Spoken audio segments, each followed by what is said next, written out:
पहला प्रश्न यहाँ पे रमेश राज भारपुर जी का है। वो पूछ रहे हैं कि मुझे कभी कभी विश्वास नहीं होता कि भगवान है या अंधविश्वास है। किसी गरीब को देखकर दुनिया झूठी साबित सब जोर है।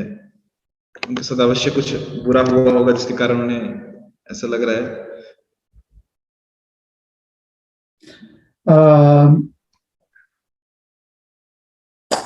गौर प्रभु, आपके यहाँ पर यस प्रभु जी। है क्या? क्योंकि आपके वॉइस का एको हमारे पास आ रहा है। ओके, कुछ तो करता हूँ प्रभु जी, थोड़ा सा इको आएगा बिकॉज हॉल एम्प्टी है। ओके, ठीक है।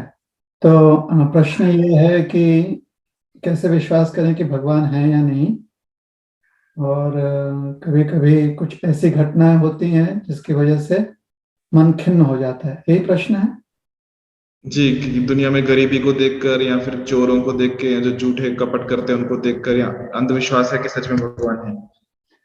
ठीक है, तो प्रश्न से ऐसा प्रतीत हो रहा है कि भगवान के अस्तित्व का होना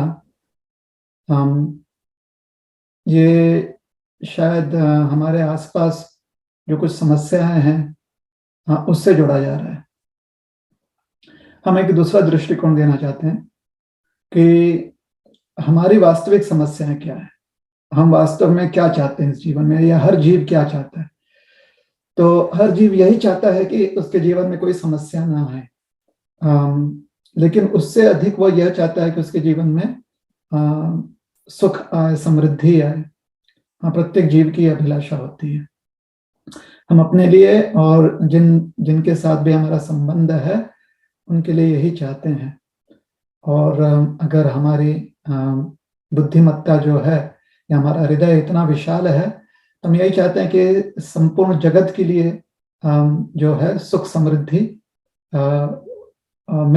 संपूर्ण जगत को सुख समृद्धि मिलनी चाहिए। इतने भी जीव जंतु हैं, सबको, चर अचर जो भी हो। तो ये जो हमारी अभिलाषा है, ये एक मानव होने के नाते हम समझ सकते हैं कि ये एक मूलतः एक बेसिक हमारी एक रिक्वायरमेंट है, हमारी एक इच्छा है, अभिलाषा है। इसलिए हमारे बुद्धि को हमेशा जो भी हम दृष्टिकोण प्रदान करने का प्रयास करते हैं, या हमारी बुद्धि से जो भी हम विचारधारणा, एक आइडियोलॉजी अपने जीवन में स्वीकारना चाहते हैं, इस आधार पे होना चाहिए कि हमारी अभिलाषा, हमारी वैयक्तिक अभिलाषा क्या है। हर जीव जो है सुखी होना चाहता है, समृद्ध होना चाहता है, सक्षम होना चाहता है। तो इस पर हमें ध्यान देने का प्रयास करना चाहिए। जहां तक हो सके वैयक्तिक, इंडिविजुअली या सामूहिक रूप से, कलेक्टिवली हमें ये प्रयास करने का, हमें ये जो हमारी जो इच्छा है उसे पूर्ण करने का प्रयास करना चाहिए। जितना हमारी क्षमता, हमारे बल से हो रहा है, या जितना हम अपने आप को सक्षम बनाकर ये कर सकते हैं, और साथ ही साथ कलेक्टिवली, सामूहिक रूप से जितना हम कर सकते हैं, हर योनि में जो जीव है उसे ये प्रयास करना चाहिए।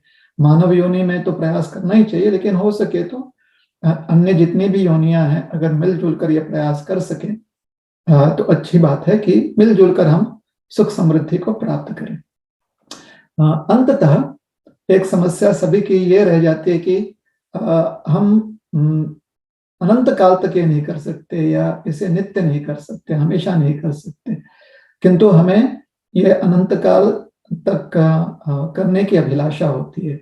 हमारी इच्छा ये होती है कि हम नित्य सुख को प्राप्त करें, नित्य आनंद को प्राप्त करें, हम हमेशा जीवित रहें और हमेशा ही जो है सुखी रहें, आनंदी रहें। तो इस प्रयास में जो है अभी तक हम सक्षम नहीं हुए हैं। शायद आगे भी बहुत सारी चुनौतियां आएंगी इसमें सक्षम होने के लिए। तो यहाँ पर फिर हम अपने बुद्धि से विचार करते हैं कि अगर ये अभी संभव नहीं है मृत्यु पर विजय पाना, या वृद्धावस्था पर विजय पाना, जिसे ओल्ड एज एंड डेथ कहते हैं, और अन्य भी समस्या हैं, लेकिन ये जो है अगर खाली इनको मेजर कहेंगे या मुख्य जो समस्याएं हैं, तो अगर इनका हल चाहते हैं तो दो हमारे सामने विकल्प आते हैं। विकल्प से ज्यादा हमारे सामने दो विषय आ जाते हैं। एक कि हम इस समस्या में हैं और इस पर हमारा कोई नियंत्रण नहीं है, अर्थात वृद्धावस्था को प्राप्त करना, मृत्यु को प्राप्त करना, यह हमारी समस्या है और यह हमारे नियंत्रण में नहीं है, वैयक्तिक रूप से या सामूहिक रूप से। तो फिर हमारी बुद्धि प्रयास करती है ये विचार करने का कि क्या ये किसी और के नियंत्रण में है, क्योंकि नियंत्रण तो दिख रहा है, हम जो है बंधे हुए हैं इससे, इन अवस्थाओं से हर जीव बंधा हुआ है, बाधित है, इसलिए नियंत्रण है, कंट्रोल है हमारे इस अवस्था पर, वृद्ध होने की अवस्था पर और मृत्यु अवस्था पर कोई ना कोई नियंत्रण है, कंट्रोल है। तो ये जो नियंत्रण है, कंट्रोल है, जहां से भी ये हो रहा है, एक वैचारिक दृष्टिकोण से हम कहते हैं कि ये भगवान है, भगवान का सर्वत्र नियंत्रण है। तो ये एक वैचारिक दृष्टिकोण, ये लॉजिकल है, लॉजिक के हिसाब से हम प्रयास करते हैं इसे समझना कि वृद्धावस्था पर और मृत्यु पर नियंत्रण अगर किसी का है तो वह एंटिटी, वह व्यक्तित्व जो है, वह व्यक्ति जो है वो भगवान है। और क्योंकि इस जगत में हम देखते हैं कि इससे बहुत सारी भावनाएं जुड़ी हुई हैं, तो हम समझ जाते हैं कि अगर भगवान जो है संपूर्ण नियंत्रक हैं, तो उनके पास भावनाएं भी होनी चाहिए। बस अभी इतना ही हम विचार करते हैं लॉजिक और दृष्टिकोण से। अब भगवान के अस्तित्व पर ज्यादा विचार करने से अच्छा है कि जो दूसरा विषय हमारे जीवन में, ये वृद्धावस्था और मृत्यु के कारण बाधित होने के वजह से दूसरा विषय हमारे जीवन में उत्पन्न होता है कि इससे बाहर कैसे निकला जाए, इस पर विजयी कैसे हुआ जाए। तो एक हमारे सामने विकल्प है कि हम अपने वैयक्तिक या सामूहिक प्रयास से, इंडिविजुअली या कलेक्टिवली हम सब कर लेंगे, उसमें आज तक तो हम सफल नहीं हो पाए हैं। और दूसरा विकल्प यह है कि जो पहला विषय है कि अगर भगवान का अस्तित्व है तो क्या भगवान के मदद से या भगवान के से जुड़ने के कारण क्या ये संभव हो पाएगा क्या। तो फिर इसके लिए हम प्रमाण ढूंढते हैं। तो प्रमाण कहाँ पर मिलेगा? प्रमाण जो है वर्तमान का और पूर्व का, प्रेजेंट और पास्ट का प्रमाण हम देखना पड़ेगा। तो प्रेजेंट में, वर्तमान में और पास्ट में, भूतकाल में हमने देखा है कि बहुत सारे व्यक्ति हुए हैं जिनको हम महात्मा कहते हैं, संत पुरुष कहते हैं, जो हमें समझाते हैं कि शास्त्र में ये बात कही गई है और बहुत सारे ऐसे उनकी अनुभूतियां बताई गई हैं जिससे कि भगवान के साथ संबंध जोड़ने से उन्होंने मृत्यु पर विजय प्राप्त किया है। जैसे हमारे जो सनातन संस्कृति में जो इतिहास दिया गया है ध्रुव महाराज का, तो समझाया गया है कि ध्रुव महाराज ने यह अमर अस्तित्व को प्राप्त किया है, मृत्यु पर वो विजयी हो गए। खाली एक उदाहरण दे रहे हैं, इसके ऊपर विश्वास करना न करना यह हर एक व्यक्ति का उसका एक अधिकार है, हर व्यक्ति का अधिकार है कि विश्वास करना है कि नहीं करना। हम खाली बता रहे हैं कि भूतकाल के ऐसे कुछ प्रमाण दिए गए हैं और वर्तमान काल में भी कुछ ऐसे साधु महात्मा है, संत महात्मा है, ऐसे कुछ इस आइडियोलॉजी को मानने वाले या इस विचारधारणा को मानने वाले सत्पुरुष हैं जो यही बात कहते हैं कि जब आप भगवान के साथ जुड़ जाते हो तो आप वृद्धावस्था और मृत्यु पर विजय प्राप्त कर सकते हो। कैसे? वो समझाते हैं कि जब आप इस जीवन में मृत हो जाओगे तो आपको पुनर्जन्म नहीं मिलेगा, अर्थात आप अमर हो जाओगे। तो यहाँ पर फिर और एक विषय उठाते हैं पुनर्जन्म का, किंतु उस पर हम अभी चर्चा नहीं करेंगे। जो प्रश्न पूछा गया है उसका एक बहुत कह सकते हैं कि शुरुआती, जहां से हम आगे और विचार कर सके, आगे और संशोधन कर सके, खोज कर सके, साक्षात्कार प्राप्त कर सके, वही उत्तर दे रहे हैं। तो दो विषयों पर हम जो है विचार कर सकते हैं। पहला विषय यह है कि वृद्धावस्था, मृत्यु और साथ ही साथ जो हमें हम जो व्याधि जो है बीमारियां होती हैं, हर व्यक्ति को होता है। वास्तव में ये सबकी समस्या है, इंडिविजुअली कलेक्टिवली हम देखा जाए व्यक्तिगत रूप से या सामूहिक रूप से सबकी समस्या है। तो क्योंकि ये समस्या है और इससे हम बंधे हुए हैं, इसका अर्थ है कि हम पर नियंत्रण है, तो हम मान लेते हैं कि कोई नियंत्रण करने वाला है। और क्योंकि हमारे जीवन में इन समस्याओं से जुड़ी भावनाएं हैं, तो जो नियंत्रण करने वाला है उसके पास भी भावनाएं होंगी। ये बस एक प्रोपोजिशन है, ये एक सामने विषय रखा गया है। तो पहला विषय यह है, और दूसरा उस व्यक्ति को हम भगवान नाम से संबोधित करते हैं। दूसरा कि अगर इससे हमें मुक्त होना है, तो सामूहिक और वैयक्तिक रूप से तो हम अभी तक इसमें बहुत सफल नहीं हो पाए हैं, किंतु पूर्व काल के महात्मा पुरुष और वर्तमान के जो महात्मा पुरुष हैं, ये महात्मा पुरुष अच्छा है कि उनके साथ स्लैश महात्मा पुरुष स्लैश अर्थात जो ऐसे आइडियोलॉजी, ऐसे विचारधारणाओं को मानते हैं, समझते हैं, वर्तमान में उन्होंने शास्त्र का प्रमाण देते हुए यह समझाया है कि वर्तमान काल में और भूतकाल का प्रमाण देते हुए कि भगवान के साथ अगर हम संबंध जोड़ लें योग की प्रणाली से, जिसमें से भक्ति योग एक प्रणाली है और कलयुग में भक्ति योग का एक स्वरूप है नाम संकीर्तन, तो अगर इसके साथ हम अपने आप को जोड़ लें तो फिर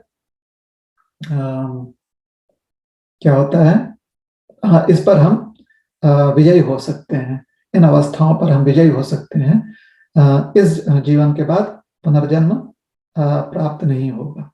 तो यहाँ पर और एक विषय, जैसे हमने कहा कि पुनर्जन्म का विषय जो है निर्माण हो जाता है, यह अलग चर्चा का विषय। तो जिन्होंने ये प्रश्न पूछा है उनको यही उत्तर देना चाहते हैं कि ये दो जो विषय हैं उस पर आप विचार करें। पहला विषय हम पर वृद्धावस्था, व्याधि अवस्था और मृत्यु अवस्था का बंधन है और उसकी वजह से हमें समस्या है। तो इसका अर्थ है कहीं पर कुछ नियंत्रण है हम पर। तो भगवान नाम से हम संबोधन करते हैं उस व्यक्ति का जो हम पर नियंत्रण कर रहा है और उनकी भावनाएं भी हैं। इससे और एक विषय उत्पन्न होता है कि अगर उनकी भावनाएं हैं तो फिर कुछ ना कुछ तो वो हमारी मदद करना चाहेंगे, क्योंकि भावुक व्यक्ति हमेशा मदद करता है। तो यह विषय और निर्माण होता है, ये अलग विषय, उस पर अलग एक स्ट्रीम कर सकते हैं। और दूसरी बात, उनसे जुड़ने से, भगवान से जुड़ने से, खास करके नाम संकीर्तन, हरिनाम जप करना, हरिनाम कीर्तन करना जो है, ऐसे जुड़ने से हम इन अवस्थाओं पर विजय प्राप्त कर सकते हैं और इस प्रकार से नित्य सुख, नित्य आनंद की जो हमारी अभिलाषा है उसे प्राप्त कर सकते हैं। ठीक है, धन्यवाद। हरे कृष्ण। हरे कृष्ण, बहुत बहुत धन्यवाद प्रभु जी। अगला प्रश्न यहाँ पे श्रीकांत कैडल प्रभु है, उन्होंने हाथ खड़ा किया है। प्रभु जी, आप अपना माइक ऑन करके प्रश्न पूछ सकते हैं।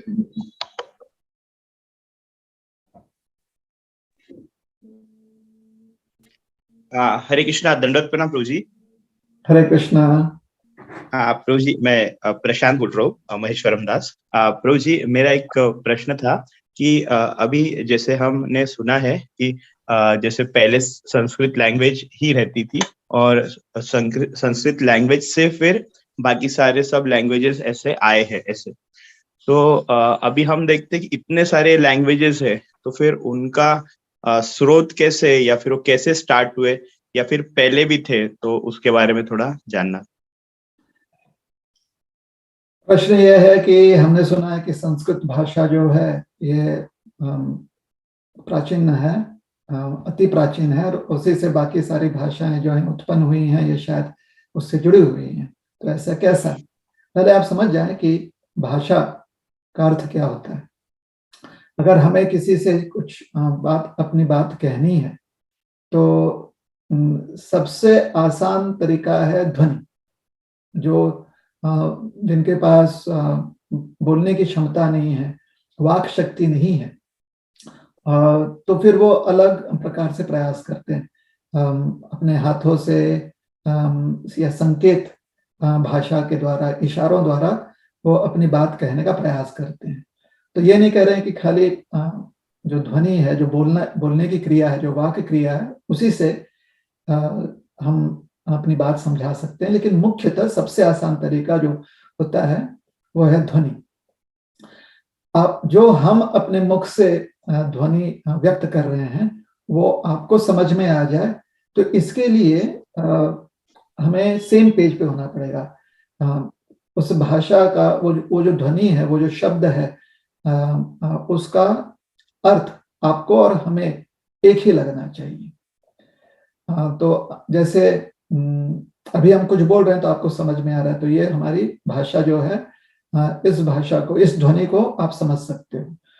तो ये लोगों को समझाने के लिए कि ध्वनि क्या होती है, या अपनी बात कहने के लिए, ताकि बाकी लोग समझ सकें, या तो हमें आपके सामने होना पड़ेगा और आपको हमें सुनना पड़ेगा, ये एक माध्यम है।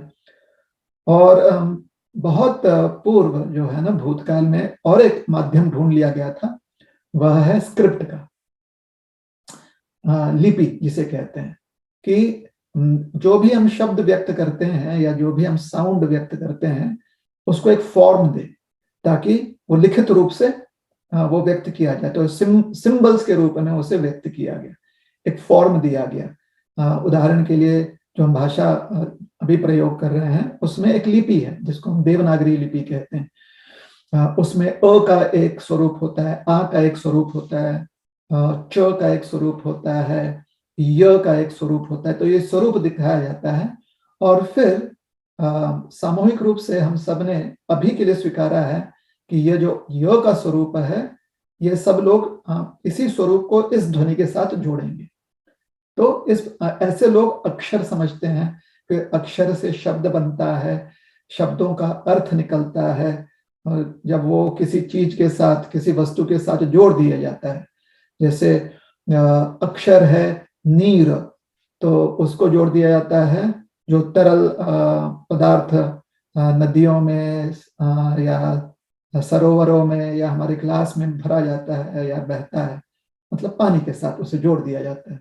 तो इस प्रकार से भाषा जो है व्यक्त की जाती है। यह भाषा का स्वरूप है। एक तो आप सामने होकर हमसे श्रवण करें, हम बोल रहे हैं, आप श्रवण करें तो आपको बात समझ में आएगी, या लिखित स्वरूप होता है जहां पर हम सिंबल्स का प्रयोग करते हैं, जहां पर हम जो है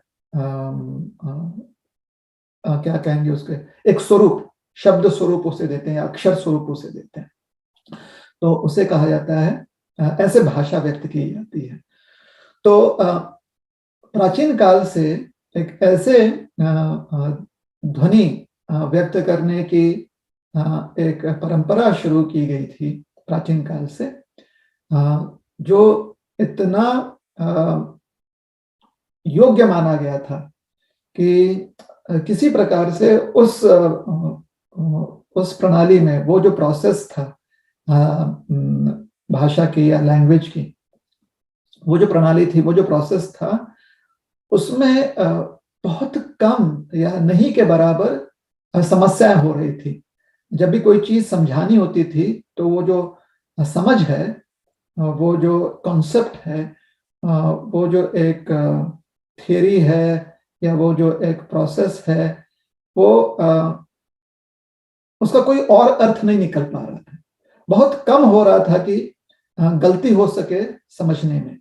तो क्योंकि ये एक कंप्लीट एक लैंग्वेज पैकेज जो था, ये जो भाषा जो थी, जो संपूर्ण रूप से सारे भावनाओं को व्यक्त करने में इतनी योग्य थी ये भाषा, तो इस भाषा को संस्कृत भाषा कहा गया।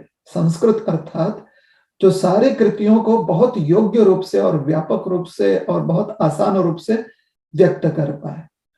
तो ये जो लैंग्वेज प्रोसेस है, जिसको अभी संस्कृत भाषा कहते हैं, इसके लिए जो लिपि तैयार की गई थी। कहा जाता है कि वो लिपि जो है उसे देवनागरी लिपि कही गई है। तो लिखित स्वरूप में ये भाषा, संस्कृत भाषा को देवनागरी लिपि के द्वारा जो है उसे पीढ़ी one generation to another generation वो दिया गया संस्कृत भाषा को। और साथ ही साथ देखा गया कि वास्तव में कितनी भी पीढ़ियां आ जाएं, इसमें करप्शन बहुत कम होता है। भाषा जो है वो और उसकी समझ, जो शब्द है, जो भाषा जो है, जो अर्थ है, उसमें गलतियां हर पीढ़ी में बहुत ही नहीं के बराबर पाएगी। क्योंकि अक्सर जब आप एक चीज को दूसरों को देते हो तो कहीं ना कहीं कुछ ना कुछ कम ज्यादा हो सकता है, लेकिन इस भाषा में ये चीज बहुत कम पाया गया संस्कृत भाषा में। और क्योंकि ज्ञान जो है, नॉलेज, या जिसे हम आज के समय में साइंस कहते हैं, जहाँ पर थियोरी प्रैक्टिकल होता है, संशोधन की बात होती है, रिसर्च की बात जहाँ पर होती है, ये सब के लिए भाषा की आवश्यकता है, लिखित रूप में या वाचिक रूप से क्या कहेंगे,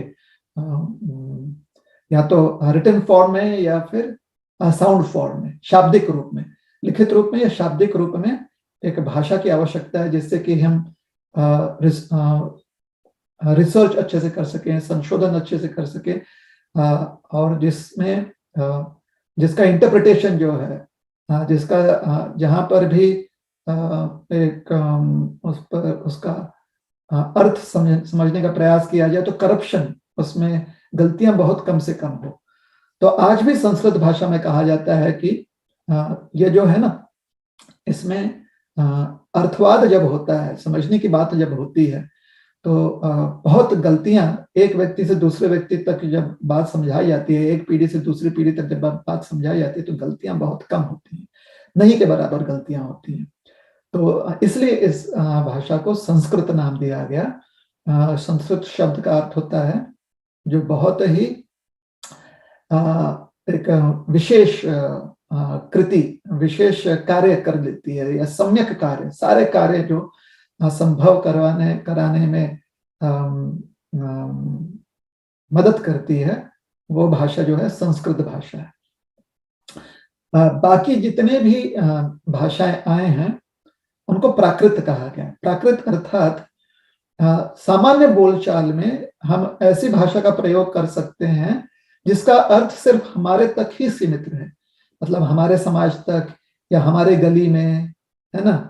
जैसे ये जो सारे आजकल रैप होता है, या वो भाषा जो है, या आप देख लें कि भारत में बहुत सारी अलग अलग भाषाएं हैं भारत देश में, तो वो किसी क्षेत्र के अनुसार वहीं तक सीमित है।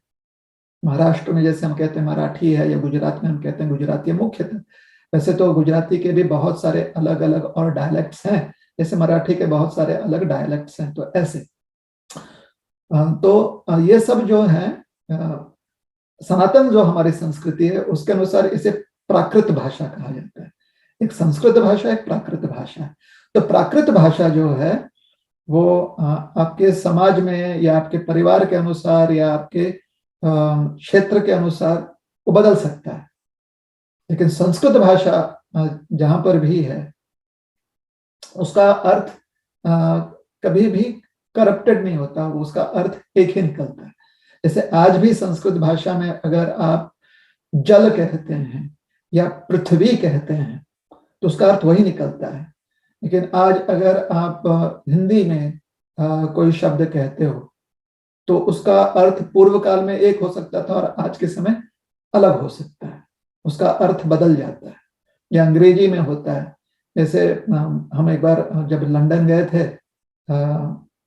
और वहां पर हम प्रचार कर रहे थे, तो मतलब हम एक जो है वहां पर प्रेजेंटेशन कर रहे थे, प्रचार नहीं कर रहे थे, प्रेजेंटेशन कर रहे थे, ऐसे संभाषण हो रहा था, हमारा प्रवचन हो रहा था। तो किसी ने बाद में कहा अंग्रेजी में कि आपने जो बताया बहुत ही विकेड है। विकेड तो हमें लगा कि भाई विकेड मतलब बहुत खतरनाक, धूर्त, लेकिन आज के स्लैंग जो आज की भाषा जो है अंग्रेजी में, उसमें विकेड मतलब बहुत अच्छा, है ना। या बम्बईया भाषा में भी ऐसे कुछ चीजें होंगी जो अगर हम प्रयोग करेंगे तो हमारे दादा दादी जो है परेशान हो जाएंगे कि ये ऐसे अपशब्दों का क्यों प्रयोग कर रहा है ना। तो शब्दों का अर्थ पीढ़ी न पीढ़ी बदल रहा है। संस्कृत भाषा में ऐसा नहीं होता है।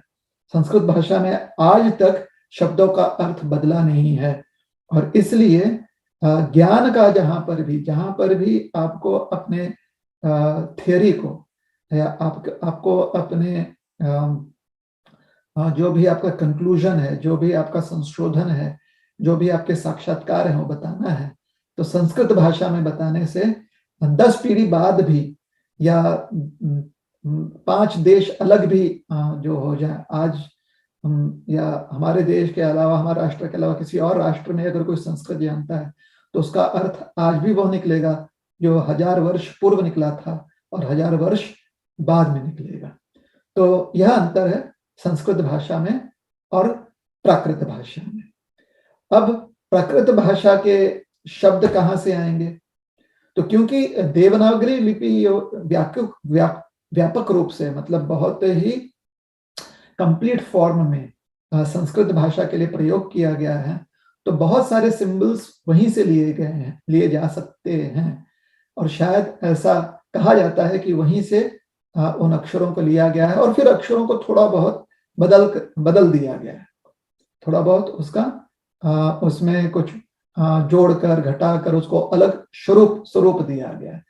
तो फिर प्राकृत भाषा जो है इस प्रकार से अलग अलग स्वरूप धारण कर ली है, अलग अलग स्वरूप धारण किया हुआ। तो ऐसी बात समझाई गई है। संस्कृत का जो व्याकरण है ना, क्योंकि किसी भी भाषा के लिए व्याकरण बहुत आवश्यक है, तो उस व्याकरण पर इतना संशोधन किया गया है, और जो शब्दकोश है उसको इतना समझ कर जोड़ कर सारा शब्दकोश बनाया गया है, सारा व्याकरण बनाया गया है कि आज तक उसमें बदलाव नहीं के बराबर है। मतलब उसमें कुछ जोड़ने की कोई आवश्यकता नहीं पड़ी हुई है, जोड़ने की आवश्यकता नहीं पड़ी, और ना ही उसमें कुछ घटाने की आवश्यकता पड़ी। तो हम आज के जितने भी बुद्धिमत समाज है जो भाषाओं पर संशोधन करते हैं, उनका ऐसा निर्णय है संस्कृत भाषा के बारे में, और अन्य भाषाएं जो प्राकृत है। तो सनातन संस्कृति में माना गया है कि अन्य भाषाओं को प्राकृत कहा गया। थोड़ा बहुत कभी कभी ये चर्चा होती है कि कुछ भाषाएं जो है संस्कृत से भी प्राचीन है, वो सब जो है उस पर बहुत सारा रिसर्च किया गया है। वो सारी चीजें जो है वो अभी भी रिसर्च का विषय है। तो संस्कृत के संबंध में ये हमने समझाने का प्रयास किया कि संस्कृत भाषा जो है उसका स्वरूप ऐसे है कि आज से 1000 वर्ष पूर्व या उससे भी अधिक, और आज के 1000 वर्ष बाद भी भविष्य में ऐसी एक धारणा है। ये तो देखा गया है, पूर्व काल का देखा गया कि संस्कृत भाषा में कोई बदलाव नहीं आया है, वो अर्थ वैसे के वैसे ही रह गया है। और धारणा यह है कि आगे चलकर 1000 वर्षों तक या उसके उपरांत भी भविष्य काल में यही भाषा अगर सिखाई गई तो उसका अर्थ वैसे ही निकलेगा, उसका अर्थ कुछ और नहीं निकलेगा, क्योंकि वो अर्थ जो है ना वो शब्दों से जोड़ा गया है और वस्तुओं से जोड़ा गया है, उस पर बहुत संशोधन कर शब्दकोश और व्याकरण बनाया गया है।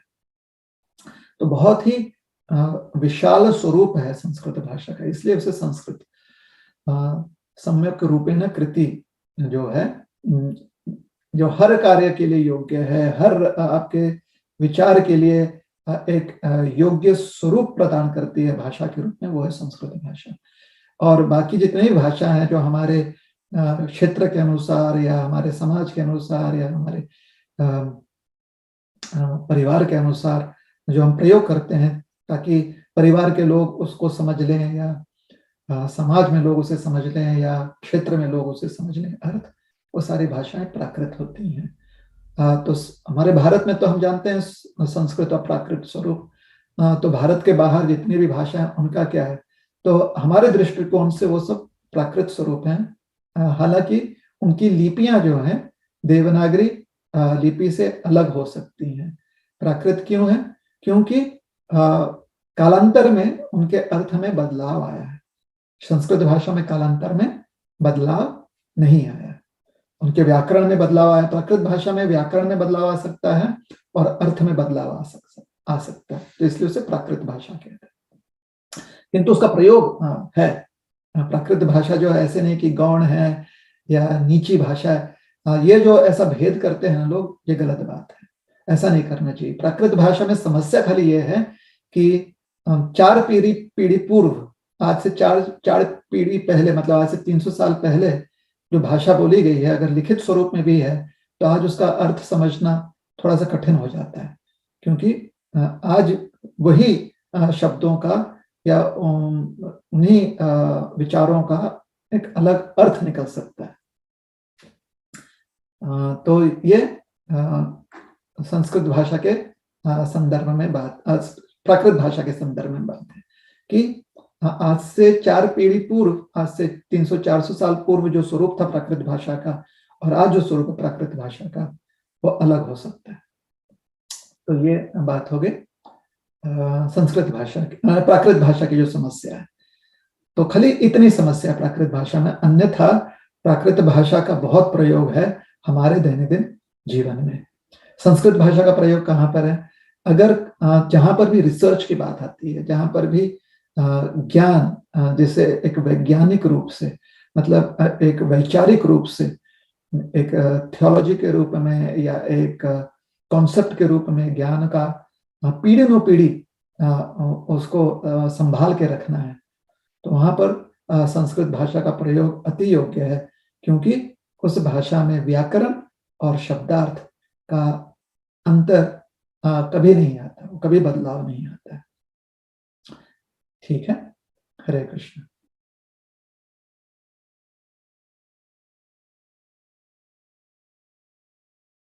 हरे कृष्णा। महेश्वर ब्रो, आप अपना अभिप्राय व्यक्त कर सकते हैं। हाँ, यस, थैंक यू प्रभु जी वेरी मच। समझ में आ गया प्रभु जी को।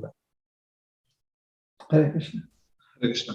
और भी वक्त जो प्रश्न पूछना चाहते हैं कृपया अपना हैंड रेस कीजिए, इससे आपको अवसर मिले प्रश्न पूछने का। यहाँ पे विकास पाटिल ने हैंड रेस किया है। प्रभु जी, आप माइक ऑन करके प्रश्न पूछ सकते हैं। हरे कृष्ण प्रभु जी, दंडवत प्रणाम। हरे कृष्ण। हरे कृष्ण प्रभु जी। हाँ प्रभु जी, हरे कृष्ण प्रभु जी, दंडवत प्रणाम। हरे कृष्ण। हाँ प्रभु जी, हम हमारे जीवन में अनेक प्रकार के समस्याओं का सामना हमको करना पड़ता है, जैसे कि त्रिविध ताप हो गया, क्लेश हो गया, सफरिंग यानी बड़ी। तो इसका परमानेंट सॉल्यूशन क्या है प्रभु जी, ये जानना चाहता हूँ मैं। देखिए, ये सब हम इसलिए, जो भी हमारे जीवन में समस्याएं आती हैं वो इसलिए आती हैं क्योंकि हमारा जन्म हुआ एक शरीर में और ये शरीर बदलते रहता है। शरीर के बदलाव के कारण जो है समस्याएं आती हैं। एक छोटा सा उदाहरण देते हैं। उदाहरण परिपूर्ण नहीं है लेकिन समझने के लिए योग्य है। जैसे सोचिए कि ठंडी में कुछ बीमारियां होती हैं जो गर्मी के मौसम में नहीं होती। तो अगर ठंडी के मौसम की बीमारियों से हम हमेशा से मुक्त होना चाहते हैं तो ठंडी का मौसम पूरी तरह से समाप्त हो जाना चाहिए और गर्मी का मौसम खाली रहना चाहिए। तो ये समस्या का हल हो सकता है, ये सॉल्यूशन हो सकता है कि जो बदलाव हो रहा है ना, वो बदलाव रुक जाए। और कहां पर रुके वो बदलाव? ऐसे स्थिति में रुके जहां पर समस्याएं नहीं होती हैं। तो हमारी जो समस्याएं हैं त्रिविधा ताप की, जो आपने कहा, या साधारण भाषा में जो भी साधारण जीवन में जो भी समस्याएं होती हैं, वो इसलिए है क्योंकि हमने जन्म लिया है जिसकी वजह से एक शरीर हमें प्राप्त हुआ है और ये शरीर बदलते रहता है। हमें समझाया गया है कि हम शरीर नहीं आत्मा है। क्यों? क्योंकि शरीर बदल रहा है किंतु हम नहीं बदल रहे हैं। हमारा अस्तित्व जो है, जो हम अपने आप को हमेशा जीवित रखना चाहते हैं, अपने आप को हमेशा जो सुरक्षित रखना चाहते हैं, ये जो हमारा अस्तित्व है वो बदलता नहीं है। और अपने अस्तित्व को तो हम समझ सकते हैं, लेकिन दूसरों के अस्तित्व को हम नहीं समझ सकते। जब तक कि दूसरा हमें नहीं कहता है कि उन्हें परेशानी है, तब तक हम उनकी रक्षा नहीं कर सकते, है ना। तो हमारी अस्तित्व का ज्ञान सिर्फ हम तक ही सीमित है, दूसरों तक सीमित नहीं है, दूसरों तक नहीं जाता वो। हम दूसरों के अस्तित्व को नहीं समझ सकते, थोड़ा बहुत तभी समझ सकते हैं जब वो हमें बताते हैं, या फिर हम खाली अनुमान लगा सकते हैं कि उनका अस्तित्व क्या है, किंतु हमारे बारे में हम पूरी तरह से हम सब कुछ समझ सकते हैं। तो ये बचपन में भी हमारे साथ था, और जब बड़े हो जाते हैं तब भी हमारे साथ रहता है, वृद्धावस्था में भी हमारे साथ रहता है। ये हमारा अस्तित्व कि हम अपने बारे में सब कुछ समझ सकते हैं, जहां तक कि हमारी समझने की क्षमता है, अपने बारे में समझ सकते हैं। अर्थात कि हमें क्या चाहिए, हमें क्या परेशानी हो रही है, ये हम ही समझ सकते हैं। डॉक्टर के पास भी जाएंगे तो डॉक्टर हमसे पूछेगा कि आपको ये समस्या हो रही है क्या, वो सब कुछ देख लेगा कि हाँ आपके शरीर में ये सारी परेशानी है, लेकिन फिर भी डॉक्टर ने पूछना है हमसे, या हमने डॉक्टर को बताना है कि हमारी परेशानी क्या है।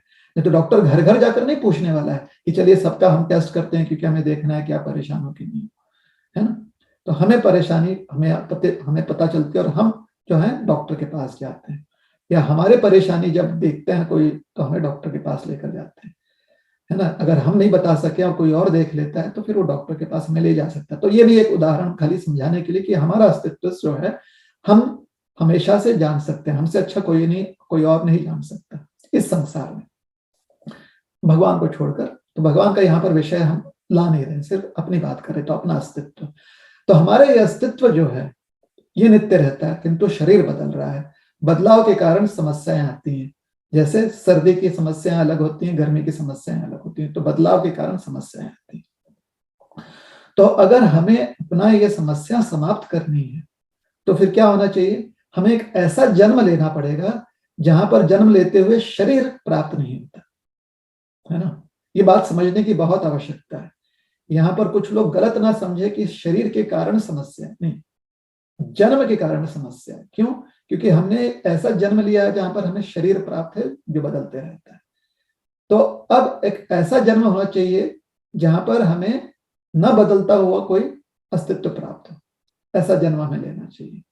तो वो कैसे मिलेगा? तो उसके लिए हमें शास्त्र का आधार लेना पड़ेगा। शास्त्र कहते हैं, खास करके भगवद गीता का जो है ना विषय श्लोक है कि माम उपेत्य कौन्तेय पुनर्जन्म न विद्यते, कि जो मुझे प्राप्त करता है, भगवान कृष्ण कहते हैं, वो पुनर्जन्म नहीं लेता। अर्थात वो इस संसार में जन्म नहीं लेता है, तो वो मुझे प्राप्त करता है, तो वहां पर जन्म लेता है। जहां पर भगवान का अस्तित्व वहां पर जन्म लेता है। तो हमारे सनातन संस्कृति में ये बात समझाई गई है कि मानव जीवन में हमें संपूर्ण जीवन भर, जन्म तो हमने ले लिया है, लेकिन शरीर त्यागने की अवस्था तक हर क्षण हमें ऐसी क्रियाएं करनी चाहिए जिससे कि हम अपने जीवन को सिद्ध कर सकें। और हमारी सिद्धि क्या होगी कि जब हम ये शरीर त्यागें तो एक ऐसा जन्म प्राप्त करें जहां पर हमें पुनर्बदलाव की अवस्था प्राप्त ना हो, और एक ऐसी नित्य अवस्था प्राप्त हो जहां पर समस्याएं नहीं होती। तो एक नित्य अवस्था जहां पर कोई समस्याएं नहीं है, सिर्फ नित्य आनंद है। एक नित्य अवस्था जहां पर नित्य आनंद है, अर्थात कोई समस्या नहीं है। और दूसरा, यहाँ पर बदलाव नहीं होगा, इसलिए वो नित्य है। तो एक नित्य जीवन का हमें जन्म प्राप्त करना है। और क्यों जन्म प्राप्त करना है? क्योंकि जो अभी शरीर है उसे त्यागना पड़ेगा, तो त्याग कर ही हम जन्म ले सकते हैं। लेकिन ये जो जन्म है वो एक नित्य जीवन का, नित्य आनंद का जन्म होना चाहिए। तो ये शास्त्र हमें समझाते हैं, और हमारे जो गुरुजन है वो हमें समझाते हैं कि जीवन भर ऐसा कार्य करो जिससे कि जब शरीर त्यागो तो जो नया जन्म है वो नित्य सुख और नित्य आनंद का नित्य जीवन प्राप्त हो। ठीक है?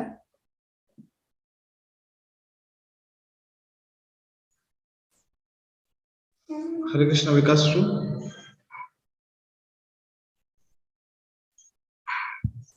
हरे कृष्ण। विकास जी, आप अपना अभिप्राय व्यक्त कर हरे सकते कृष्ण हैं। प्रभु जी। हरे कृष्ण। हरे कृष्ण। धन्यवाद प्रभु जी। धन्यवाद प्रभु जी। धन्यवाद। हरे कृष्णा। और भी जो भक्त प्रश्न पूछना चाहते हैं कृपया अपना हैंड रेस कीजिए, इससे आपको माइक ऑन करने का अवसर मिले। और यहाँ पे ब्रजभान प्रभु हैं, प्रभु जी आप अपना माइक ऑन करके प्रश्न पूछ सकते हैं।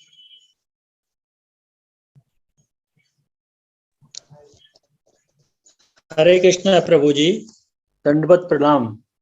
हरे कृष्ण। प्रभु जी, मैं अभी बहुत छोटा सा समय हुआ है और अपने हिसाब से मुझे लगता है कि मैं सेटिस्फैक्ट्री प्रोग्रेस कर रहा हूँ भक्ति में। सभी प्रोग्राम अटेंड कर लेता हूँ, सेवा कर रहा हूँ, माला 16 करना शुरू हो गया, संकीर्तन करने जाता हूँ, नगर संकीर्तन होता है, गीता भगवत गीता जो क्लास होते हैं वो भी अटेंड करता हूँ।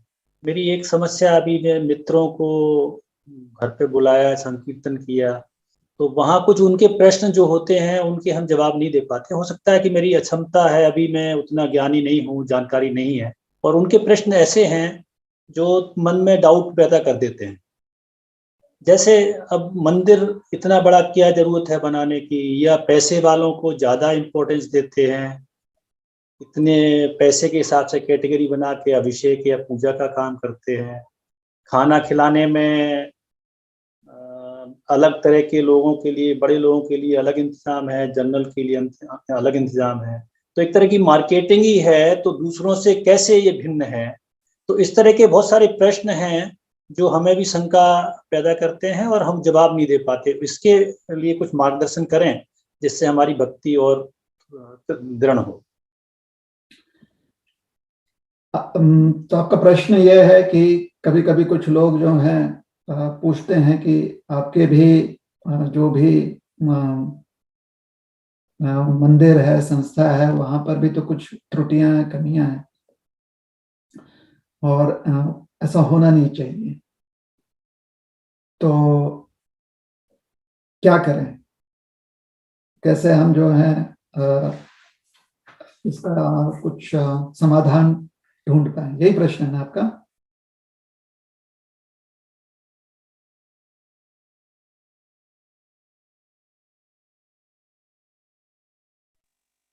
जैसे मंदिर बनाना है तो मंदिर इतने लोगों की सेवा करेगा। हम घर भी बनाते हैं, घर में हम अपने परिवार के साथ ही रहते हैं, मंदिर में बहुत सारे लोगों के लिए खुला है, कोई भी आता है, कोई ज्ञान प्राप्त करेगा, भगवान की सेवा होती है। तो उन चीजों से वो सेटिस्फाइड ना होते हुए अलग तरह के प्रश्न करते हैं जिनके शायद हम जवाब नहीं दे पाते हैं, वो समझने की कोशिश कर रहे हैं। हाँ, तो जिनके भी प्रश्न है ना, आप जो कह रहे हैं कि कुछ लोग प्रश्न करते हैं, तो कोई बात नहीं, वो प्रश्न करते रहें और हम सेवा करते रहेंगे। हमें लोगों का प्रश्न जो है उसका उत्तर देने का प्रयास करना चाहिए, किंतु तभी करने का प्रयास करना चाहिए जब हमारी सेवा या तो पूरी हो गई है या सेवा करने के उपरांत हमारे पास कुछ समय बच गया। तो हम जो भी मंदिर बना रहे हैं और वहां पर जो भी कार्यक्रम करते हैं मंदिरों में, उस सब का उद्देश्य होता है सेवा करना। उदाहरण के लिए, जैसे कुछ लोग उदाहरण देते हैं कि आपको जो है जो लोग बीमार होते हैं उनके लिए आपने मदद करनी चाहिए, लेकिन विचार तो कीजिए कि उनकी मदद करने के लिए आपको एक बिल्डिंग की तो आवश्यकता पड़ेगी ना। या ऐसे मान्यता है कि जो बीमार लोग हैं उनके लिए हमें एक अस्पताल बनाना चाहिए, एक हॉस्पिटल बनाना चाहिए, रुग्णालय बनाना चाहिए, है ना। तो ऐसी मान्यता है, चाहे छोटा क्लिनिक हो या बड़ा सा हॉस्पिटल हो, जो भी हो, मान्यता ये है। क्यों? क्योंकि वहां पर आसान हो जाता है जो बीमार हैं उनकी सेवा करना। तो उसी प्रकार से जो मंदिर होता है वो जो जिस प्रकार से सेवा करते हैं, तो उसके लिए आसान हो जाता है कि वहां पर एक बिल्डिंग हो। उस बिल्डिंग को हम मंदिर कहते हैं। जिस प्रकार से जहाँ पर बीमार जो रोगी होता है उसकी जहाँ पर सेवा की जाती है उसको हम रुग्णालय कहते हैं या हॉस्पिटल कहते हैं। तो वैसे ही जहाँ पर समाज की सेवा की जाए, जो मंदिर का उद्देश्य होता है सेवा करना, तो उसके लिए एक बिल्डिंग की आवश्यकता पड़ती है, और वहाँ वो बिल्डिंग का निर्माण इसी हेतु से किया जाता है कि वो सेवा प्रदान कर सकें। अब आप ये कहेंगे कि नहीं, अब हर बिल्डिंग को हॉस्पिटल बना दें। नहीं, कुछ बिल्डिंग जो है हॉस्पिटल के रूप में चाहिए या रुग्णालय के रूप में चाहिए, कुछ बिल्डिंग जो है वो स्कूल के रूप में चाहिए, अर्थात पाठशाला के रूप में चाहिए, कुछ बिल्डिंग जो है वो एडमिनिस्ट्रेशन के लिए चाहिए, जो भी हमारे शहर में या हमारे जो है राज्य में जो भी व्यवस्था करनी हो उसके लिए एक बिल्डिंग चाहिए। कुछ बिल्डिंग ऐसे चाहिए जहां पर कैदियों को रखा जाए, तो वहां पर ऐसा कुछ निर्माण करना पड़ेगा। तो हर चीज के लिए कुछ ऐसे चाहिए जो सामाजिक शौचालय हो। अब आप हर बिल्डिंग को देखकर सामाजिक शौचालय को भी आप बोल देंगे क्या जरूरत है, लोग तो कहीं पर भी शौच क्रिया कर सकते हैं, खाली हॉस्पिटल बनाओ। या अगर कहीं पर आप देख कर कहेंगे कि क्या जरूरत है रेलवे स्टेशन बनाने का, उससे अच्छा जो है हॉस्पिटल बनाओ, तो ये लॉजिक कुछ सही नहीं है। हर चीज का एक उद्देश्य होता है। तो उसी प्रकार से जैसे रेलवे स्टेशन बनाने का एक उद्देश्य होता है कि ताकि वहां पर सेवा की जाए, हॉस्पिटल बिल्डिंग बनाने का उद्देश्य होता है कि वहां से सेवा हो, ऐसे ही मंदिर का बिल्डिंग बनाने का उद्देश्य होता है कि वहां पर सेवा हो। तो जो लोग ऐसा प्रश्न करते हैं उनसे यही अनुरोध करते हैं कि जहां पर ये बिल्डिंग बनाया जा रहा है वहां पर आकर आप स्वयं या तो सेवा करें या फिर आप आकर देखें कि वहां पर सेवा हो रही है कि नहीं हो रही है। उसके बाद फिर आप प्रश्न उठाएं कि यहाँ पर क्यों नहीं सेवा हो रही है, कि सेवा नहीं हो रही है। और अगर सेवा हो रही है तो फिर भी आप भी जो है सेवा में जुड़ जाएं। किंतु ये जो लोग इस प्रकार से तर्क करते हैं ना, लॉजिक करते हैं, इसमें कोई ज्यादा अर्थ नहीं दिख रहा है। इसमें कोई जो है ना, ये इतना योग्य नहीं लग रहा है ये लॉजिक कि क्यों बिल्डिंग बना रहे हो, इतना क्यों पैसा खर्चा कर रहे हो, है ना। छोटा छोटा अस्पताल बनाकर भी काम हो सकता है, लेकिन फिर गवर्नमेंट जो है बड़ा सा हॉस्पिटल बनाती है। सिर्फ एक प्लेटफॉर्म बनाकर भी काम चल सकता है, लेकिन फिर आपका बड़ा टर्मिनस है, बड़ा सा जो है रेलवे स्टेशन होता है जहां पर 8 प्लेटफॉर्म 10 प्लेटफॉर्म होते हैं, ताकि जो वहां पर आ रहे हैं उनको सुविधा मिले। तो सुविधा, जितने भी लोग सुविधा के लिए वहां पर आ रहे हैं उनकी सेवा अच्छे से हो जाए, उसे मद्देनजर रखते हुए उस पर ध्यान देते हुए काम किया जाता है। तो ऐसे लोगों से भले ये लोग जो है ना, जिनको हम कहते हैं कि पढ़े लिखे लोग हैं, लेकिन मानना चाहिए कि पढ़े लिखे लोगों में भी थोड़ा बहुत जो है ना, उन्हें ऐसा नहीं कि संपूर्ण ज्ञान होता है।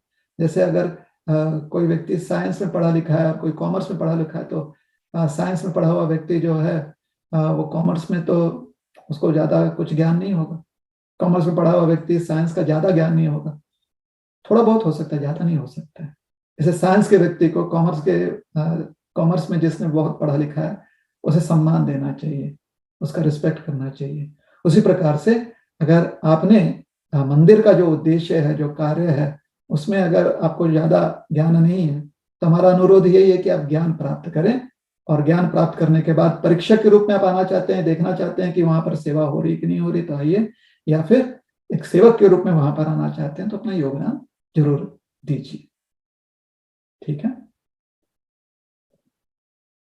हरे कृष्ण।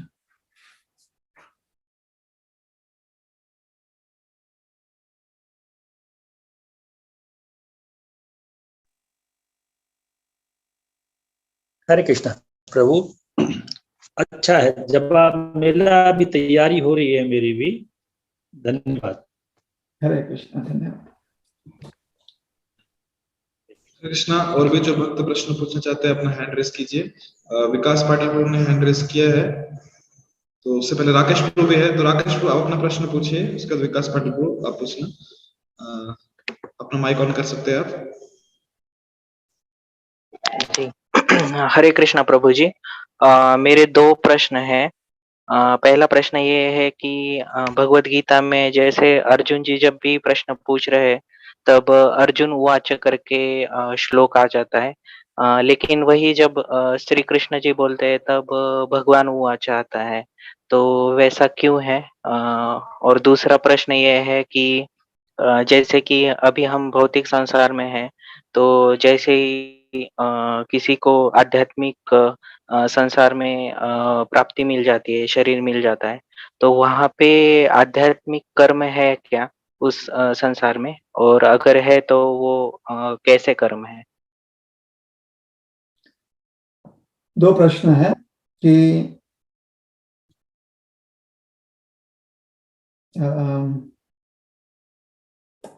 भगवत गीता में जब भी श्री कृष्ण जो हैं ज्ञान दे रहे हैं, तो कहा गया है कि श्री भगवान उवाच, मतलब श्री भगवान बोल रहे हैं। और जब भी अर्जुन कुछ बोलते हैं तो कहा जाता है कि अर्जुन उवाच। तो ऐसा क्यों है? वेद व्यास जी इन्होंने शास्त्र दिए हैं, विशेष करके जहां तक महाभारत की बात आती है, जिसमें हम ये ज्ञान प्राप्त करते हैं, जिसे हम भगवत गीता कहते हैं। तो वेद व्यास जी ने ये योग्य समझा कि श्री कृष्ण को भगवान शब्द से संबोधित किया जाए, और इसके लिए वो प्रमाण लेते हैं अपने ही पिताश्री पराशर मुनि से। पराशर मुनि ने भगवान शब्द का अर्थ समझाया है, जो षड ऐश्वर्य पूर्ण है, उसे भगवान कहते हैं। तो वेद व्यास जी ने समझाया कि श्री कृष्ण जो है वो षड ऐश्वर्य पूर्ण है, सारे ऐश्वर्य से परिपूर्ण है, और यही पूर्ण पुरुषोत्तम भगवान है।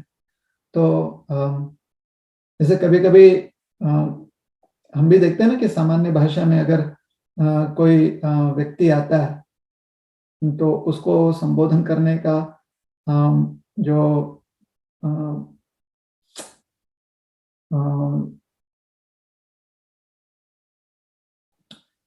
तरीका जो होता है संबोधन करने का, वो उस थोड़ा सा अलग शब्दों का प्रयोग करते हैं। जैसे कोई आ जाते तो हम कहते हैं कि श्रीमान जी आए हुए हैं, या सोचिए जब गवर्नर आते हैं कहीं पर तो क्या आ जाता है, हिज एक्सेलेंसी, गवर्नर आ रहे हैं, या राष्ट्रपति महोदय पधार रहे हैं या आ चुके हैं। तो इन शब्दों का प्रयोग किया जाता है यह समझाने के लिए कि इनका अस्तित्व क्या है। तो खाली अगर जैसे कहीं पर राष्ट्रपति, हमारे राष्ट्र के राष्ट्रपति जो हैं, प्रेसिडेंट जो आए हैं, है ना, या वाइस प्रेसिडेंट जो आए हैं, उपराष्ट्रपति, हमारे यहाँ पर श्रीमती मुर्मू देवी जो हैं भारत की राष्ट्रपति हैं, और ये राष्ट्र की अभी जो हैं प्रेसिडेंट स्वामी हैं, और नेता हैं संपूर्ण राष्ट्र के प्रमुख नेता, प्रथम नागरिक हैं, और हमारे उपराष्ट्रपति धनखड़ जी हैं। तो अगर वो कहीं जाएंगे और वहां पर जो मंच है, मंच पर उन्हें बुलाया गया है, तो जब भी उन्हें अपना वक्तव्य देने के लिए बुलाया जाएगा कि आप आकर कुछ कहें, कुछ शब्द जो है व्यक्त करें, तो कहा जाएगा कि अब हम सबको संबोधन करने के लिए हमारे उपराष्ट्रपति महोदय आ रहे हैं, या हमारे राष्ट्रपति आ रही हैं, ऐसे हम कहेंगे, है ना। तो सबको समझ में आ जाता है कि राष्ट्रपति आ रही हैं, अर्थात श्रीमती मुर्मू जी आ रही हैं, या उपराष्ट्रपति आ रहे हैं तो धनखड़ जी आ रहे हैं, सबको पता है। उसी प्रकार से वेद व्यास जी उस समय 5000 वर्ष पूर्व जब वो लिखित स्वरूप में महाभारत दे रहे थे, तो जब प्रसंग आता है कुरुक्षेत्र के रणभूमि में श्री कृष्ण जब ज्ञान दे रहे हैं अर्जुन जी को, तो जब भी अर्जुन जी कुछ पूछ रहे हैं तो कहते हैं अर्जुन उवाच, सबको समझ में आ जाता कौन है। किंतु जब श्री कृष्ण कुछ कहते हैं, उनका व्यक्तित्व जो है इतना व्यापक है या इतना महान है कि उनको संबोधन करते वेद व्यास जी कहते हैं श्री भगवान उवाच, अर्थात पूर्ण पुरुषोत्तम जो व्यक्ति भगवान है वो अब कह रहे हैं या वो अपना शब्द व्यक्त कर रहे हैं।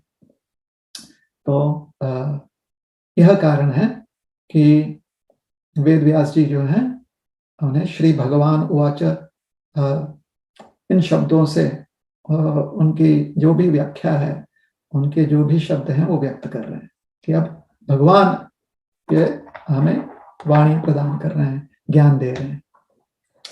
और हम सबको ये समझना चाहिए कि श्री भगवान उवाच का अर्थ हो रहा है कि पूर्ण पुरुषोत्तम षडैश्वर्य पूर्ण भगवान हैं जो ये ज्ञान प्रदान कर रहे हैं। वेद व्यास जी चाहते थे कि हम इस बात को समझें। इस प्रकार से मंच पर जो व्यक्ति निवेदन करता है प्रधानमंत्री से या राष्ट्रपति से, तो यह कहना चाहता है कि जितने श्रोतागण हैं समझ जाएं कि राष्ट्रपति जी जो श्रीमती मुर्मू जी हैं वो आ रही हैं। तो वैसे हम समझ जाएं कि श्री भगवान अर्थात श्री कृष्ण कह रहे हैं भगवद गीता में। तो ये पहली बात हो गई। दूसरी बात, आध्यात्मिक जीवन में व्यक्ति जब शरीर धारण करता है तो उसकी आध्यात्मिक क्रियाएं क्या होती हैं।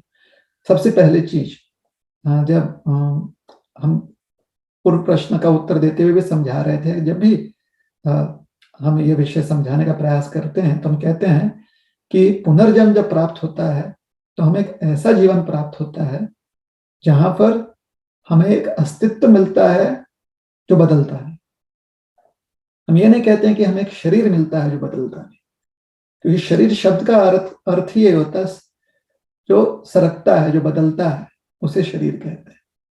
इसलिए जब हम कहते हैं कि न बदलने वाला शरीर, तो अपने आप में ये एक ऑक्सीमोरॉन है, अर्थात ये अपवाद नहीं कहेंगे, ये अपने आप में गलत है। शरीर शब्द का प्रयोग ही नहीं किया जा सकता।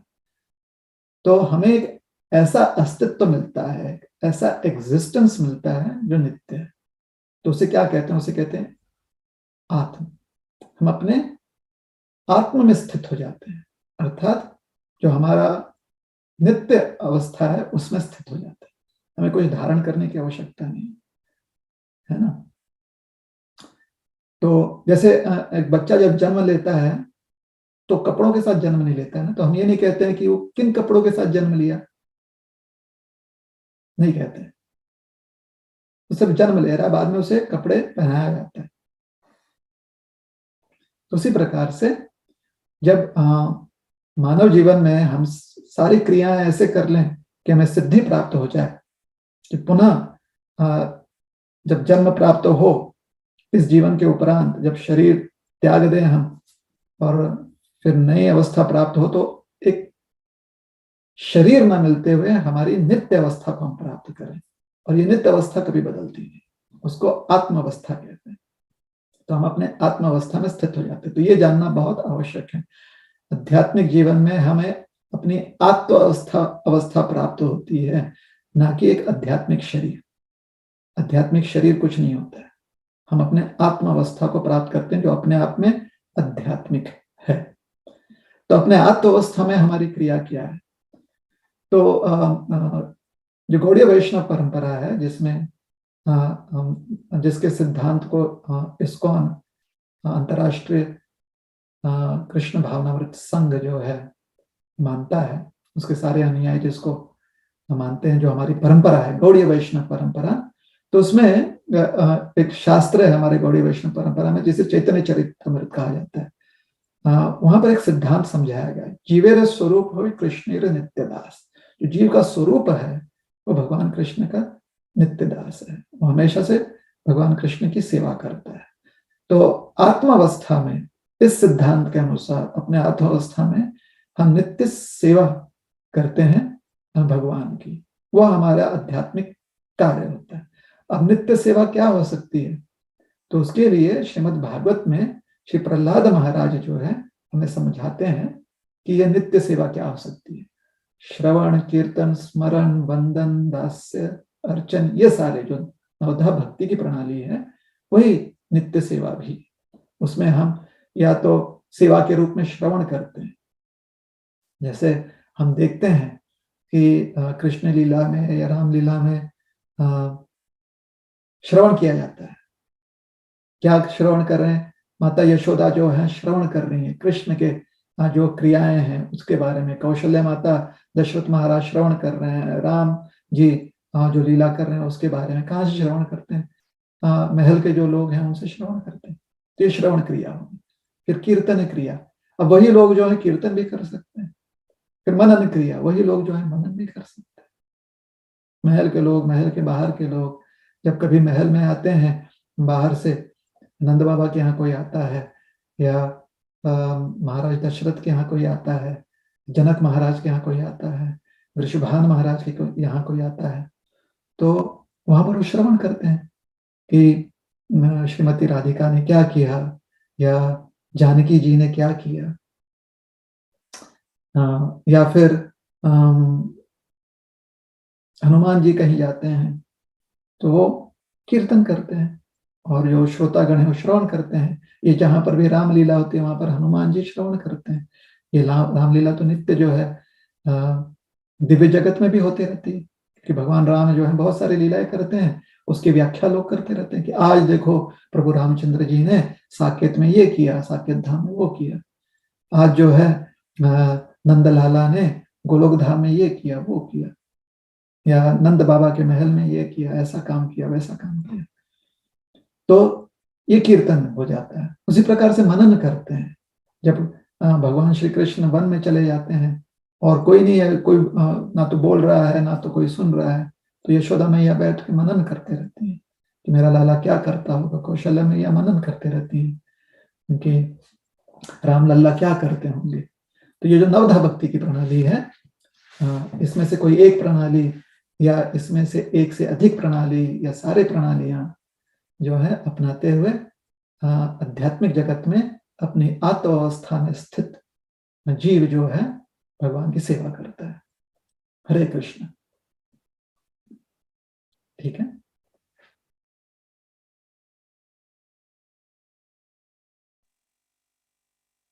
जी धन्यवाद प्रभु जी। हरे कृष्णा। और भी जो भक्त प्रश्न पूछना चाहते हैं तो अपना माइक ऑन कर सकते हैं। विकास प्रभु, आप अपना माइक ऑन करके प्रश्न पूछ सकते हैं। हरे कृष्ण प्रभु जी, दंडवत प्रणाम। हरे कृष्ण। प्रभु जी, गीता में कहा गया है कि मनुष्य ने जीवात्मा के स्तर पर कार्य करना चाहिए, ना कि भौतिक स्तर पर। लेकिन हम जीवन में ऐसे देखते हैं कि हमारे आसपास के लोग या हमारे रिश्तेदार या कुछ सगे संबंधी वो अपने भौतिक स्तर पर कार्य करने के प्रति बहुत लालायित रहते हैं, बहुत आकृष्ट और आकर्षित रहते हैं। तो वो अपनी भौतिक स्थिति का प्रगति वो करते जाती है ऐसे। तो हमारे मन में ऐसी दुविधा उत्पन्न हो जाती कि हम करें तो कौन सा कार्य को फर्स्ट प्रायोरिटी दी जाए, भौतिक स्तर पर या जीवात्मा की स्तर पर कार्य करने के लिए हम कौन सी प्रायोरिटी हम देना चाहिए। क्योंकि हम ये देखते हैं जीवन में अपने ऐसे,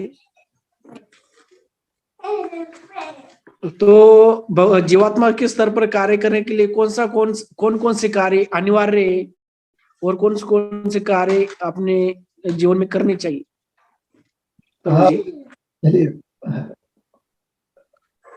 प्रश्न बड़ा ही अच्छा है। सबके चेहरे पर ये प्रश्न सुनकर ना एक मुस्कान आ गया है। खाली एक चीज कहना चाहेंगे आपसे विकास जी कि कभी ना कभी हमसे जरूर मिलेगा और हमें ये प्रमाण दीजिएगा कि भगवद गीता में ये बात कहाँ कही गई है। हाँ, हम सार के रूप में आपकी बात समझ रहे हैं, लेकिन प्रमाण रूप में जरूर हमें एक कोई श्लोक दिखा दीजिएगा जहां पर भगवद गीता में ये बात कही गई है कि हमें जीवात्मा के स्तर पर काम करना है और भौतिक जो कार्य करते हैं उसमें आपने क्या कहा कि उस स्तर पर काम न करते हुए अपने जीवात्मा के स्तर पर कार्य करना है। ठीक है, तो प्रमाण जरूर दिखा दीजिएगा। किंतु आपके प्रश्न का जो मर्म है ना, जो उसका एसेंस है, शायद हमें समझ में आ गया है कि आप कहना क्या चाहते हैं। इसलिए उस मर्म के अनुसार उस मर्म को समझते हुए हम उत्तर देने का प्रयास करेंगे। तो गीता में श्री भगवान ने यह समझाया है कि हमें अपने आत्म स्वरूप का ज्ञान होते हुए अपने धर्म का पालन करना चाहिए। धर्म अर्थात जो भी हमसे अपेक्षित है एक मानव के रूप में, जिससे कि हमारा भी लाभ हो और हमारे समाज का भी लाभ हो, जहां तक हमारी पहुंच है उन सबको लाभ हो, वर्तमान काल में और आने वाले भविष्य काल में। तो हमें अपने आत्म स्वरूप के चिंतन करते हुए, आत्म स्वरूप का ज्ञान होते हुए हमें अपने धर्म का पालन करना चाहिए। यह गीता का ज्ञान है। और धर्म की परिभाषा आज के संदर्भ में ये समझा रहे हैं कि धर्म की परिभाषा, धर्म करना चाहिए अर्थात हमें वह कार्य करना चाहिए जिससे कि हमें लाभ मिले और साथ ही साथ जहां तक हमारी पहुंच है उनको भी लाभ प्राप्त हो, आज के समय में, वर्तमान काल में और आने वाले भविष्य काल में भी। तो इसके लिए बहुत, यह कार्य सिद्ध करने के लिए ना हमें बहुत बुद्धिमत्ता से काम करना पड़ता है। भगवान इसलिए भगवत गीता में इस क्रिया को कभी कभी बुद्धि योग भी कहते हैं। बुद्धि का बहुत प्रयोग करते हुए हमें इस कार्य में सिद्ध होने का प्रयास करना चाहिए। यही धर्म का पालन करना होता है, अपना कर्तव्य पालन करना होता है। भगवत गीता का जो सार है, जो मर्म है, उसके अनुसार ध्यान ये रखना है कि अपने आत्म स्वरूप या आत्मचिंतन करते हुए आत्म स्वरूप का ज्ञान रखते हुए हमें अपने कर्तव्य का पालन करना है। तो ये कर्तव्य पालन जो है निर्धारित इस बात पर होता है कि जन्म से लेकर आज तक जिनका जिनका हमारे प्रति ऋण है, व्यक्ति के रूप में, समाज के रूप में, प्रकृति के रूप में और मुख्यतः भगवान की कृपा से जिसका जिसका हमारे प्रति ऋण है, हमें उनकी सेवा करनी है। तो हमें सेवा, जितने भी व्यक्ति हमारे परिवार में या समाज में, हमारे क्षेत्र में हैं, जितने भी प्राणी पक्षी हमारे समाज में, क्षेत्र में हैं, उनके प्रति, और प्रकृति जो कुछ हमें प्रदान कर रही है उसके प्रति, और भगवान की कृपा जो हमें प्राप्त हुई है उसे समझते हुए हमें सेवा करनी है, क्योंकि इन सब का हम पर ऋण है। इन सब ने हमारे अस्तित्व को बनाने में अपना योगदान दिया है, अपना समय दिया है, ताकि हमें लाभ मिल सके। उसमें उनका भी लाभ है ना। अपना नुकसान करके नहीं कर रहे हैं वो, अपना भी लाभ देखते हुए, मतलब अपने आप को भी सुरक्षित रखते हुए हमें भी उन्होंने हमारे जीवन में बहुत योगदान दिया हुआ है। तो उन सब के प्रति, इस सब के प्रति हर व्यक्ति का कर्तव्य होता है। प्रकृति के प्रति भगवान जो सबके नियंत्रण करता है, नियंता है, और परम नियंता है भगवान, और अन्य जीवों के प्रति हमारा ऋण होता है, क्योंकि जन्म से लेकर इस जीवन में, जन्म से लेकर वर्तमान काल तक बहुत कुछ हमें इन्होंने प्रदान किया है। तो आज के समय में जब हमें समझ में आता है कि हमारा कर्तव्य क्या है, कि हमें इन सब के प्रति सेवा करनी है, जिस प्रकार से इन्होंने हमारे प्रति अपनी सेवा की है योगदान देकर, तो हमें इनके प्रति अपनी सेवा करनी है। इनका अस्तित्व समझते हुए, अपना अस्तित्व समझते हुए। तो हमारा अस्तित्व क्या है कि हम एक देहधारी आत्मा है, हमने एक शरीर धारण किया हुआ है, आत्मा। तो आत्मा का क्या कर्तव्य होता है? नित्य भगवान की सेवा करें, यह आत्मा का कर्तव्य होता है। तो अपने शरीर का प्रयोग करना है हमें भगवान की सेवा करने में। भगवान की सेवा हम कैसे कर सकते हैं? भगवान हर जीव में और हर कण में परमात्मा के रूप में उपस्थित है, और ये जितने भी कण हैं और जितने भी जीव हैं जहां पर परमात्मा उपस्थित हैं, उन्होंने हमारे जीवन में योगदान दिया हुआ है। तो उनके प्रति भी हमारी सेवा होनी चाहिए। कैसे? एक तो साक्षात परमात्मा का अस्तित्व है वहां पर हर कण में और हर जीव में। और साथ ही साथ हमें ये भी ध्यान रखना है कि उन्होंने अपने स्वेच्छा से हमारे जीवन में अपनी सेवा प्रदान की हुई, तो हमारा ऋण है उनके प्रति। तो इस प्रकार से मानव जीवन में हमें यह ध्यान रखते हुए कि हम भगवान के नित्य सेवक हैं, और साथ ही साथ यह जानते हुए कि दूसरों की हमें सेवा करनी है, क्योंकि उनका बहुत योगदान है हमारे जीवन में, हमें अपने कर्तव्य का पालन करना चाहिए। ठीक है।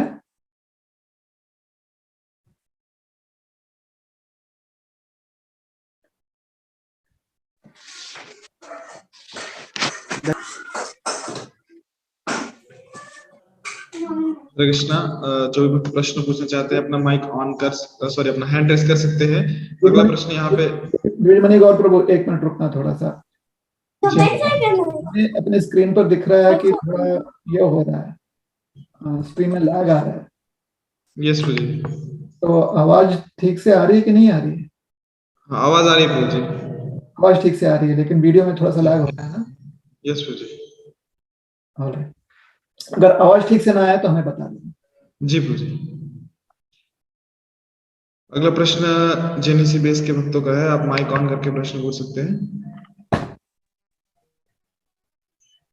कृष्ण प्रभु जी, मेरा प्रश्न यह है कि हम यहाँ पे औरंगाबाद में कॉम्पिटिटिव की तैयारी करते हैं एग्जाम की, तो तैयारी करते समय मैं कुछ करता हूँ यहाँ पर, थोड़ा सा खाली 2 मिनट का समय चाहिए, तब तक और करने का प्रयास करें।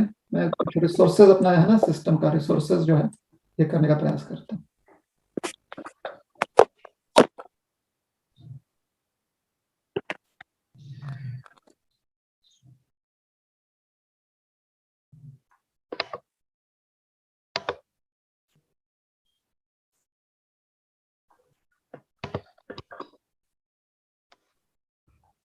जब तक प्रभु जी आते हैं वो थोड़ा सा छोटा सा कीर्तन कर लेंगे। हरे कृष्णा हरे कृष्णा हरे हरे राम राम राम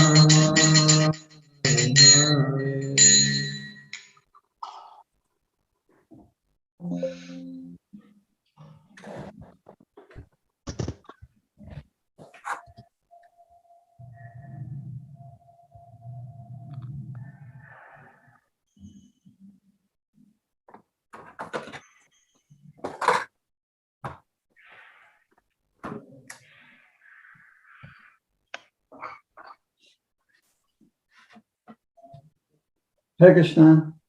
हरे कृष्णा। यस ठीक है। जी प्रभु जी।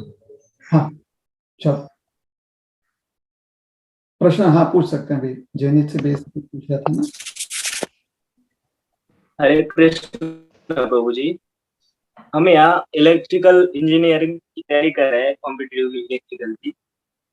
तो हमारे साथ तैयारी करते समय हमारी जिंदगी में या लाइफ में अभी कभी भी कोई भी घटना घटती है तो उसका सीधा प्रभाव किसी और चीज पे नहीं होता है ज्यादा, लेकिन उसका सीधा प्रभाव ज्यादातर स्टडी करने में स्टडी पर ही ज्यादा होता है प्रभु।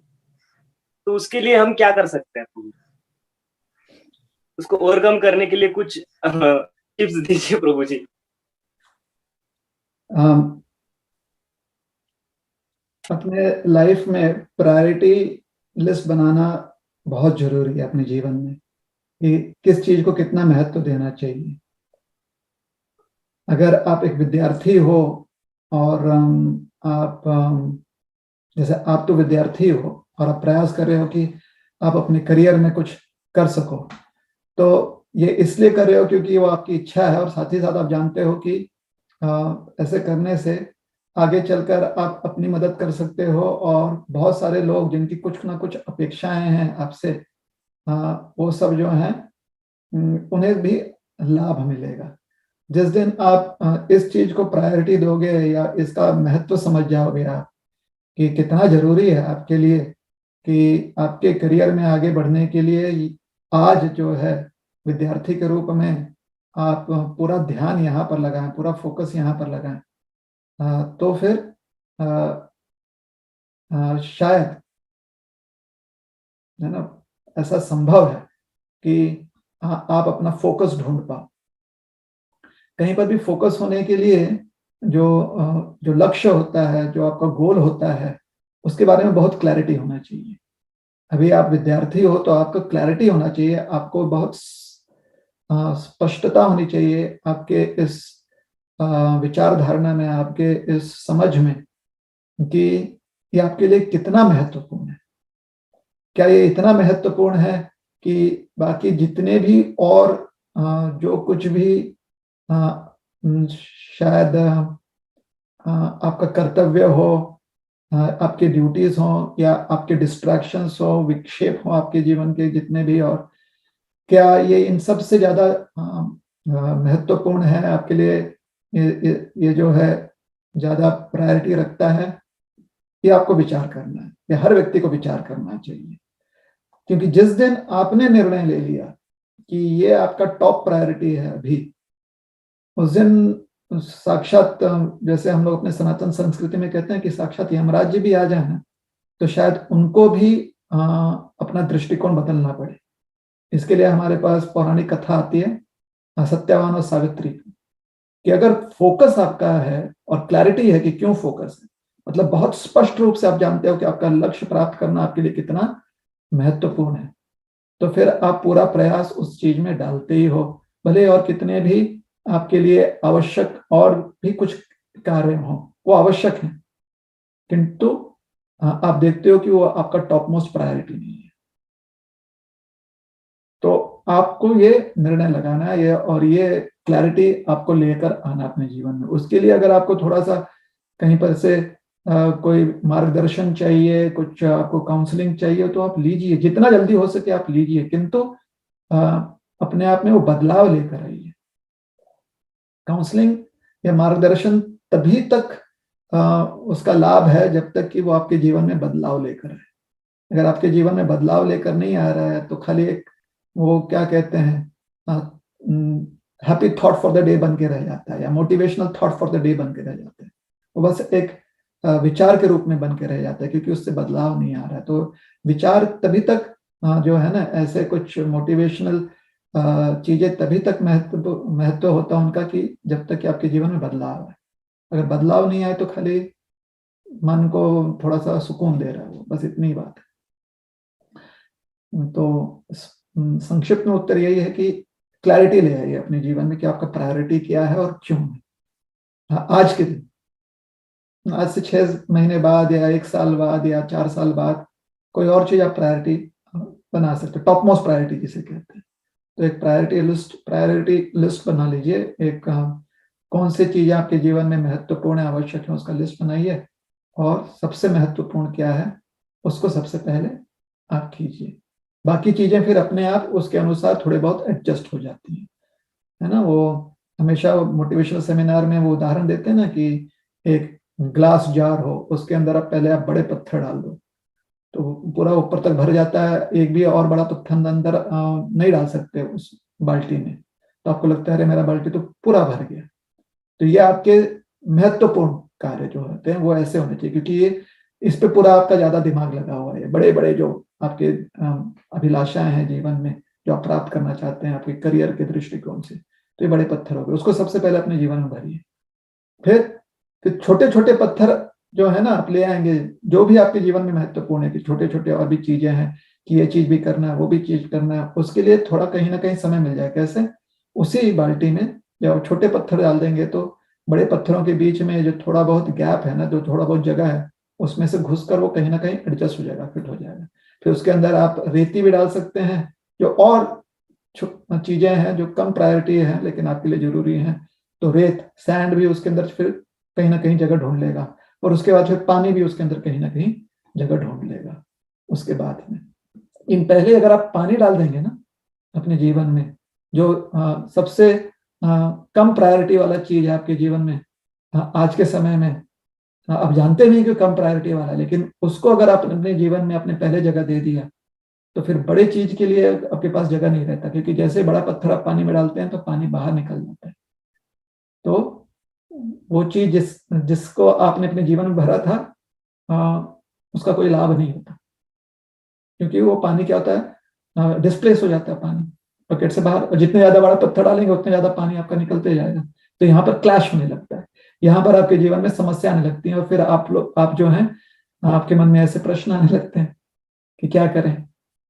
तो पहले इसलिए वो मोटिवेशनल स्पीकर जितने भी हैं जब कहते हैं टाइम मैनेजमेंट या आपका लाइफ मैनेजमेंट, तो आपको ये उदाहरण देते हैं कि पहले आप समझ लीजिए कि आपके जीवन के जो आज के समय में जो सबसे ज्यादा महत्वपूर्ण जो भी कार्य हैं उसको पहले अपने जीवन में करिए। बाकी चीजें जो हैं जो भी आवश्यक हैं, ऐसे नहीं कि वो महत्वपूर्ण है, लेकिन आज के समय में सबसे महत्वपूर्ण है, कम महत्वपूर्ण है, वो अपने आप फिर एडजस्ट हो जाते हैं। समय मिल जाता है हमको उसको एडजस्ट करने के लिए, कहीं ना कहीं उसे करने के लिए। ठीक है।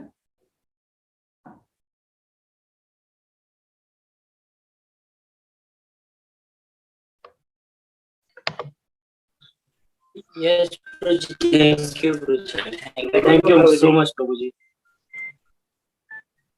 धन्यवाद। हरे कृष्णा। अगला प्रश्न लेने से पहले गूगल फॉर्म पे कुछ प्रश्न ले लेता हूँ। उसमें से एक प्रश्न जो है यहाँ पे अश्विनी वैष्णव माता जी पूछ रहे हैं कि our mind has a small volatile memory, but when someone insults or hurts us, it remains in our memory forever. Which are the ways to erase such memories? प्रश्न जो है ना थोड़ा सा लगता है मुझे थोड़ा सा बायस्ड है, क्योंकि हमारे मन के स्मरण शक्ति की क्षमता अतीव है, बहुत है। खाली हम अपने इच्छानुसार कुछ चीजों को याद रखने का प्रयास करते हैं। अब इसका उदाहरण देते हैं, कभी कभी हम जिस चीज को याद नहीं रखते हैं, अकस्मात वो चीज कहीं ना कहीं याद आ जाती है। कैसे? क्योंकि मन के पास बहुत सारा बाइट्स, बहुत स्टोरेज में स्पेस है मन में, बहुत ही अधिक। तो हमारे मन की जो क्षमता है ना, जो चीजों को स्मरण रखने की, वो बहुत है, बहुत ही ज्यादा अधिक है। तो उसे हमें मन को सामान्य नहीं समझना चाहिए। हाँ, क्यों हम कुछ चीजों को याद रखना चाहते हैं? क्योंकि उन कुछ घटनाओं को याद रखना चाहते हैं, क्योंकि उससे अधिकांश रूप से हमारा अहंकार जुड़ा रहता है। या तो हमारे अहंकार को बढ़ाने में वो घटना मदद कर रही है, या हमारे अहंकार को चोट पहुंची है उन घटनाओं से। दोनों ही जो अवस्थाएं हैं वो हमारे समय का नुकसान करती हैं। जहां पर ऐसे घटनाओं का स्मरण होता है जिससे कि हमें हमारा अहंकार जो है उसमें वृद्धि हो रही है, कि हमारे समय में हमने तो ये किया था, जब हम आपके उम्र के थे तो हम तो फर्स्ट आ गए थे। तो इसमें हम जो है अपना समय व्यर्थ गवा रहे हैं। अब हम समझाते हैं कैसे। कुछ लोगों को लगता है कि अगर ऐसे हम कहेंगे तो दूसरे लोग जो है उन्हें प्रेरणा मिलती है। नहीं है, दूसरे लोगों को अगर प्रेरित करना है ना, तो उन्हें आप बताएं कि कैसे आप फर्स्ट आए थे, आपने क्या किया था फर्स्ट आने के लिए, पहला क्रमांक प्राप्त करने के लिए आपने क्या किया था। तो यहाँ पर आपका अहंकार नहीं बोल रहा है, यहाँ पर आपका अनुभव बोल रहा है, जो सामने वाले को बहुत प्रेरणा देगी और उसे अपने जीवन में बदलाव लाने का जो है एक कारण बनेगा। ठीक है। तो ऐसे अहंकार के स्थितियों से हमें बचना चाहिए। क्यों? कैसे? अपनी इच्छा से। हम जानते हैं कि इसमें हमारा नुकसान हो रहा है, हमारे समय का नुकसान हो रहा है, तो क्यों हम अपने समय का नुकसान करें? आज का वर्तमान का जो हमारा समय है उसमें हम क्यों ना कुछ अच्छा अपना कर्तव्य पालन करें। तो एक दूसरी बात, जो दुखद घटनाएं हैं अक्सर वो इसलिए होती हैं क्योंकि उससे हमें चोट पहुंची है या हमारे अहंकार को ठेस पहुंचा है। अगर हमारे अहंकार को ठेस पहुंचा है तो हमें समझ लेना चाहिए कि हमें इतना अहंकार नहीं रखना चाहिए जिससे कि ठेस पहुंचे, और अपना कर्तव्य पालन करो। और अगर हमें चोट पहुंची है तो हमें प्रयास यह करना चाहिए कि आगे चलकर हम ऐसी कोई भी गलती ना करें जिससे कि कोई हमें चोट पहुंचा सके। तो यहां पर भी कर्तव्य पालन की बात आती है। तो गीता में भगवान यही कहते हैं अर्जुन से कि विधि रूप से आत्मवश्य विधेयात्मा प्रसादम अधिगच्छति राग द्वेष विमुक्तेस्तु विषयान इंद्रियश्च आत्मवश्य विधेयात्मा। अपने मन को और इंद्रियों को आप विधि द्वारा, मतलब डिसिप्लिन द्वारा आप नियंत्रण करो। और जब अपने मन और इंद्रियों को हम डिसिप्लिन द्वारा नियंत्रण करते हैं तो इससे कर्तव्य पालन होता है। ये कर्तव्य पालन तभी हो सकता है ये व्यक्ति विधि पालन कर रहा है। तो हर चीज जो है कर्तव्य पालन से जुड़ा हुआ है भगवद गीता के उपदेशानुसार। अगर हम कर्तव्यों पर ध्यान रखें कि दूसरों की हमें सेवा करनी है, क्यों? क्योंकि हमारा उनके प्रति ऋण है। उन्होंने हमारे जीवन में बहुत योगदान दिया हो। तो फिर मन जो है उस पर ध्यान देगा। मन हमेशा वही स्मरण करेगा जो कर्तव्य पालन से संबंधित हो। और क्यों मन हमेशा वही स्मरण करेगा? हमारी इच्छा, हमारे फ्री विल के कारण हम अपनी स्वेच्छा से वो करना चाहते हैं। और जहां पर स्वेच्छा से हम हमेशा पीड़ित रहना चाहते हैं कि उन्होंने हमारे साथ ये बुरा किया है, इसने हमारे साथ ये बुरा किया, तो हमारा समय व्यर्थ जा रहा है। अगर हमारे साथ कोई भी गलत घटना घटी है तो वर्तमान में हमें अपना कर्तव्य पालन ऐसे करना चाहिए कि अपने आप को सुरक्षित रख सकें और सेवा कर सकें। बीती हुई बात जो है उसे बदला नहीं जा सकता, लेकिन अपने वर्तमान में कर्तव्य पालन करने से हम अपने भविष्य को निश्चित रूप से बदल सकते हैं।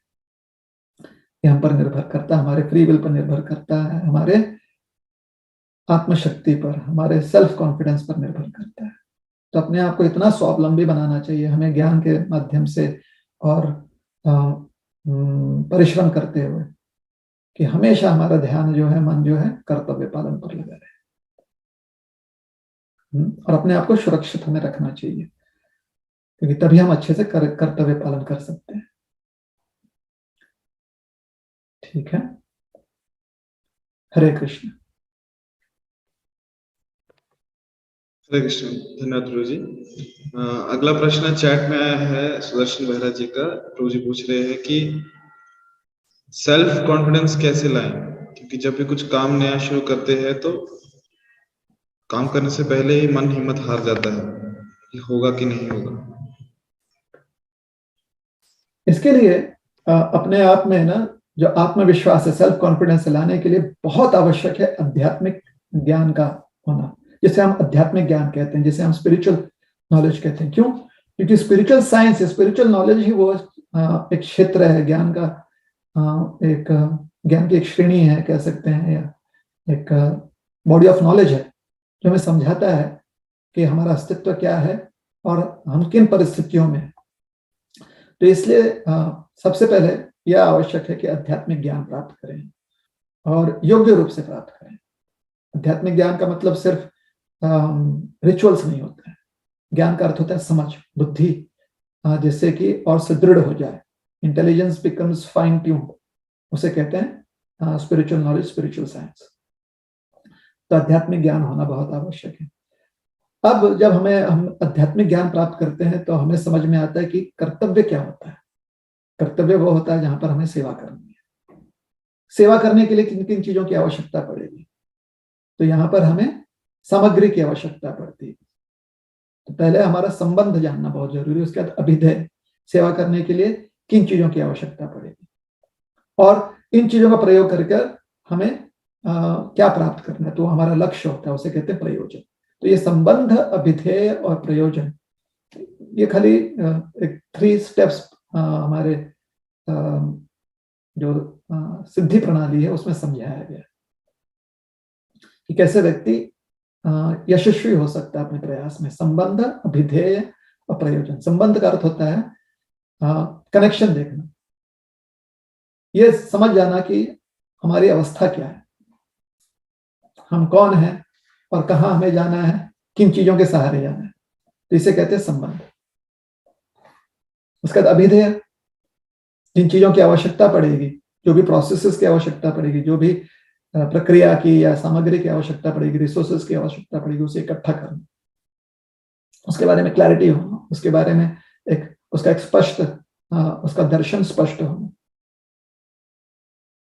यह समझ जाना कि वो प्राप्त कर सकते नहीं कर सकते, कि हमारी क्षमता क्या है या कहां तक हम अपनी क्षमता को बढ़ा सकते हैं।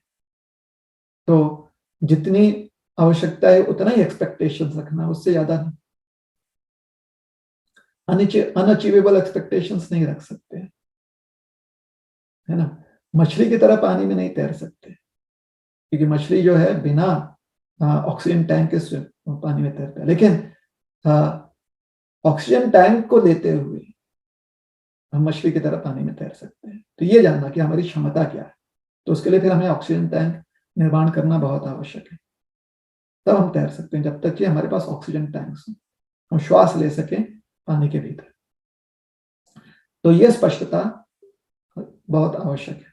और जब आदमी वो प्राप्त कर लेता है तो फिर गोताखोरी कर सकता है, फिर वो डाइव करके भीतर पानी के अंदर घंटों घंटों रह सकता है, मछली की तरह तैर सकता है।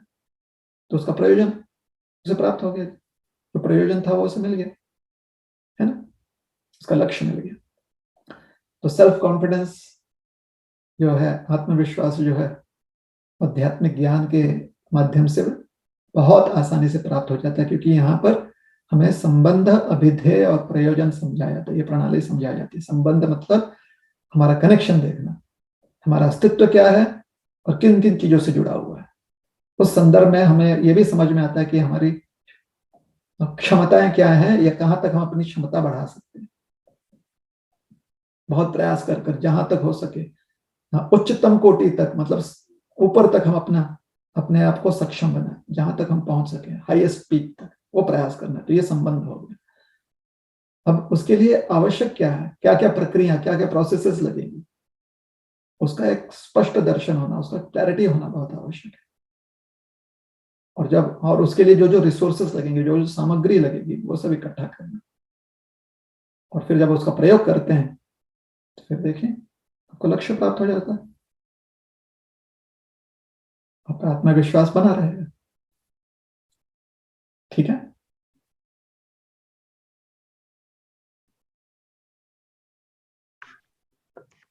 सुदर्शन प्रभु, आप अपना अभिप्राय कमेंट चैट सेक्शन में दे सकते हैं। और यहाँ पे और भी जो भक्त प्रश्न पूछना चाहते हैं अपना हैंड रेज कर दीजिए। सुदर्शन प्रभु थैंक यू प्रभु जी कह रहे हैं। कृष्ण मातृ माता जी ने हाथ खड़ा किया है, माता जी आप अपना माइक ऑन करके प्रश्न पूछ सकते हैं। हरे कृष्णा, दंडवत प्रणाम प्रभु जी। हरे कृष्णा। आवाज येते की प्रभू जी? हो येते ना। प्रभूजी, माझा एक प्रश्न होता, एखादा पुण्यवान व्यक्ती आहे आणि त्याला अकाल मृत्यू येतो, त्याचं कारण काय प्रभूजी? जसं की एखादा डॉक्टर आहे, तो पुण्य करतो, कारण काही समोरच्या गोष्टी आहेत, म्हणजे आपण डोळ्यांनी पाहिलेले आहेत, तो पुण्यच करत होता, तो त्याला असा अकाल मृत्यू कस काय आला? प्रश्न यह है कि एक पुण्यवान व्यक्ति है, उसको अकाल मृत्यु कैसे आ जाता है। उदाहरण के लिए उन्होंने देखा कि उन्होंने कहा, माता जी ने कहा कि एक डॉक्टर है जो पुण्य का कार्य हमेशा करता है, तो उसे अकाल मृत्यु कैसे आ जाती है। यहाँ पर दो चीज है। सबसे पहले यह विचार करना पड़ेगा कि निर्धारित कौन करता है कि कौन पुण्यवान है कि नहीं है। अगर हम अपने दृष्टिकोण के अनुसार हमें लगता है कि ये सही है, ये गलत है, या हमारा समाज समझता है कि ये सही है, गलत है, या अगर हम देश के नागरिक हैं, संविधान का पालन कर रहे हैं, संविधान के अनुसार हम जानते हैं कि ये सही है, गलत है, बात सही है, वो व्यक्ति जो है हमारे समझ के अनुसार सही कार्य कर रहा है, हम अपने संविधान के अनुसार सही कार्य कर रहे हैं। लेकिन हमारा संविधान सभी जगह तो लागू नहीं होता है ना, किसी और राष्ट्र में, देश में उनका संविधान लागू होता है। तो अगर हमारे संविधान के अनुसार हम ऐसा कुछ कर रहे हैं जो दूसरे राष्ट्र के संविधान में नहीं लिखा गया, तो हमारे दृष्टिकोण से हम सही हैं, उनके दृष्टिकोण से थोड़ी वो हमें मानेंगे कि हम सही हैं। तो सबसे पहले हमें यह विचार करना चाहिए कि किसी को पुण्यवान ठहराना ये शायद हमारे पास अधिकार नहीं है। तो क्या हम किसी को पुण्यवान नहीं ठहराएं? नहीं, उनसे आप प्रेरणा लीजिए अगर आपको लगता है कि वो बहुत अच्छा कार्य कर रहे हैं तो उनसे आप प्रेरणा लीजिए। किसी को उपाधि देना नहीं देना इसका अधिकार, खास करके पुण्य के दृष्टिकोण से यह अधिकार हमारे पास नहीं है। हमारे पुण्य और पाप का अधिकार हमारे सनातन संस्कृति में जो बताया गया है या वैदिक संस्कृति में जो बताया गया है वो श्री यमराज जी के पास और यमराज जी के और बहुत सारे जो साक्षी हैं उनके पास है। उसमें से हम एक हो सकते हैं, एक खाली अनेकों साक्षियों में से हम एक साक्षी हो सकते हैं, किंतु अंततोगत्वा यमराज जी जो है वो न्यायाधीश है, उनके पास वो अधिकार है। तो सबसे पहली बात ये समझ लीजिए कि इन शब्दों का प्रयोग जो है ना बहुत ध्यान से हमें करना चाहिए जहां पर भी जरूरी है। अक्सर जो जिनको हम बहुत आदर सम्मान देते हैं वो अगर किसी के बारे में ऐसा कहें तो फिर हम उसको स्वीकार लेते हैं, किंतु हमारा ध्यान इस बात पर रहता है कि हमें प्रेरणा क्या मिल रही है जिसकी वजह से हम अपने जीवन में बदलाव लेकर आ रहे हैं। हम सिर्फ चर्चा के लिए किसी को पुण्यवान नहीं ठहराना चाहते, हम अपने जीवन में बदलाव लेकर आना चाहते हैं। किसी के कार्य से अगर हमें प्रेरणा मिलती है तो, क्योंकि वो अच्छा कार्य कर रहे हैं, अगर हमें ऐसा लग रहा है तो हमें प्रेरणा लेकर हमें भी अच्छा बनने का प्रयास करना चाहिए। तो ये सबसे पहली बात। दूसरी बात, अकाल मृत्यु और कालनीय मृत्यु ये शास्त्र के अनुसार समझाया गया कि ये ज्योतिष शास्त्र का अंग है। ज्योतिष शास्त्र एक ऐसा शास्त्र है जहां पर मोटा मोटी, ऐसे तो बहुत शास्त्र जो है वो बहुत ही गहरा है, बहुत ही उसमें ज्ञान है, लेकिन मोटा मोटी जैसे हम कहते हैं ना कि एक उदाहरण देते हैं जिससे कि हमें समझ में आ जाए कि ज्योतिष शास्त्र का सही समझ क्या होना चाहिए। एक बार एक बच्चा जो है ना वो अक्षर सीख रहा था अंग्रेजी में,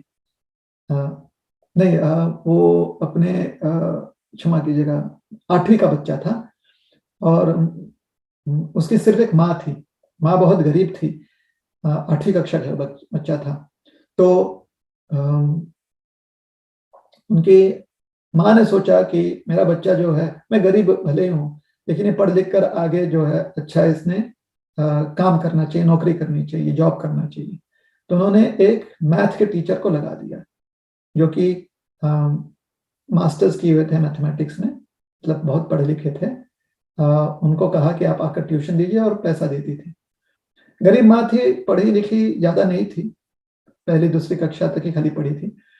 मेहनत करके जो भी पैसा आता था उसमें उसकी दिनचर्या चलती थी। तो उसने उस टीचर को काम पर लगाया, मतलब उन टीचर को नियुक्त किया कि वो ट्यूशन क्लासेस दे, बच्चे को सिखाएं, और उसके लिए वो उन्हें पैसा देती थी। महीने का उनका इतना होता था, उतना सैलरी देती थी, ट्यूशन फीस देती थी। एक दिन उसको घर पे छुट्टी थी तो उसने सोचा कि थोड़ा सा कमरे के बगल में बैठकर सुनती हूँ कि बच्चे को क्या पढ़ा रहे हैं मैथ में। तो बच्चे को जो मैथ में ना ट्रिग्नोमेट्री पढ़ा रहे थे कि ABC नाम का ट्रायंगल है, ये देखो, ये है A, ये है B, ये है C। तो माँ को बड़ा गुस्सा आ गया, अंदर आ गया। उन्होंने कहा कि इसीलिए मैंने पैसा दिया है कि आप मेरे बच्चे को ABC सिखाओ। अरे मैं तो दूसरी कक्षा में खाली पढ़ी हूँ, मुझे भी ABC आता है। तो टीचर को समझाना पड़ा कि नहीं मैडम, ये मैं इसे समझा रहा हूँ, एंगल क्या है, ट्रायंगल क्या है, ये समझा रहा हूँ, इसलिए ये point A, point B, point C है। तो यहाँ पर कहने का तात्पर्य यह है कि ज्योतिष शास्त्र सिर्फ आपके भविष्य के बारे में नहीं है कि हमारी शादी कब होगी, हमें नौकरी कब लगेगी, या हम बीमार होंगे कि नहीं होंगे, ये ज्योतिष शास्त्र नहीं है। लेकिन अक्सर लोग सिर्फ इसीलिए उसका, अधिकांश लोग इसीलिए उसका प्रयोग करते हैं या सिर्फ इतना ही जानना चाहते हैं। ठीक है, तो ये ज्योतिष शास्त्र का जो है कह सकते हैं कि 1% भाग भी नहीं है। शायद हम अतिशोक्ति कर रहे हैं, लेकिन जिस प्रकार से लोग ज्योतिष शास्त्र को आज समझ रहे हैं तो उसके अनुसार हम ये वाक्य कह रहे हैं कि 1% भी उसका उपयोग नहीं। बहुत चीजों में ज्योतिष शास्त्र का प्रयोग किया जा सकता है। जैसा हमने कहा कि बहुत विशाल ज्ञान क्षेत्र है वो। तो ज्योतिष शास्त्र के अनुसार कालनी मृत्यु और अकालनी मृत्यु की चर्चा की गई है। अब ज्योतिष शास्त्र में समझाया गया है कि कुछ ग्रहों का जब संकलन होता है, उनका जब चरण होता है, गोचर होता है ग्रहों का और नक्षत्रों का, तो उसके अनुसार देखा गया है कि किसी की मृत्यु होती है। और कभी कभी ऐसा देखा गया है कि उनकी मृत्यु टाली जा सकती है, आ सकती है मृत्यु, लेकिन अगर कुछ चीजें बदल जाए उनके जीवन में तो मृत्यु टाली जा सकती है। तो जहां पर मृत्यु टाली जा सकती है उसे कहते हैं अकालनीय मृत्यु, और जहां पर मृत्यु नहीं टाली जा सकती उसे कहते हैं कालनीय मृत्यु। ये ज्योतिष शास्त्र के कुछ डेफिनेशंस है ना। ज्योतिष शास्त्र में कुछ चीजें ऐसे समझाई गई हैं, सिर्फ यही नहीं समझाया गया ज्योतिष शास्त्र में, बहुत गहरा ज्योतिष शास्त्र। तो आपने अब लोगों को ये दो शब्द पता चले, जैसे उस माँ को खाली एबीसी आता है तो फिर उस माँ ने सोचा रही क्या है, ये टीचर खाली एबीसी सिखा रहा था, हमको ये जो शब्द समझ में आ गए अकालनीय मृत्यु, कालनीय मृत्यु। अब इसमें से हम लोग अकालनीय मृत्यु को जो है शायद समझने लगे कि गड़बड़ है, तो अकालनीय मृत्यु नहीं नहीं नहीं नहीं, ये बहुत ही खाली ये ज्योतिष शास्त्र का एक, हमारे जीवन में किसी के जीवन में दो ऐसे प्रसंग का खाली वहां पर विवरण किया गया, खाली एक विवरण है ज्योतिष शास्त्र में दिया गया, बस इतना ही है। इससे ज्यादा इसके बारे में हमें विचार नहीं करना चाहिए। अगर कहीं पर ज्योतिष शास्त्र में कोई ज्योतिषी हमें बताता है कि अकालीन मृत्यु का कोई जो है ना जीवन में आ सकता है, अगर ऐसे समझ आ जाए तो हमें प्रयास करना चाहिए कि हम अपने जीवन में कुछ ऐसे कार्य करें जिससे कि हम उसको टाल सकें, बस इतनी बात है। और उससे ज्यादा उसको महत्व नहीं देना चाहिए कि अकालीन मृत्यू मतलब कसं झालं, का झालं, हे तर नाही व्हायला पाहिजे। इतना चर्चा करने में हमें समय नहीं लगाना चाहिए। अपने जीवन में परिवर्तन ले आए हम अपने जीवन में और सेवा करते रहे।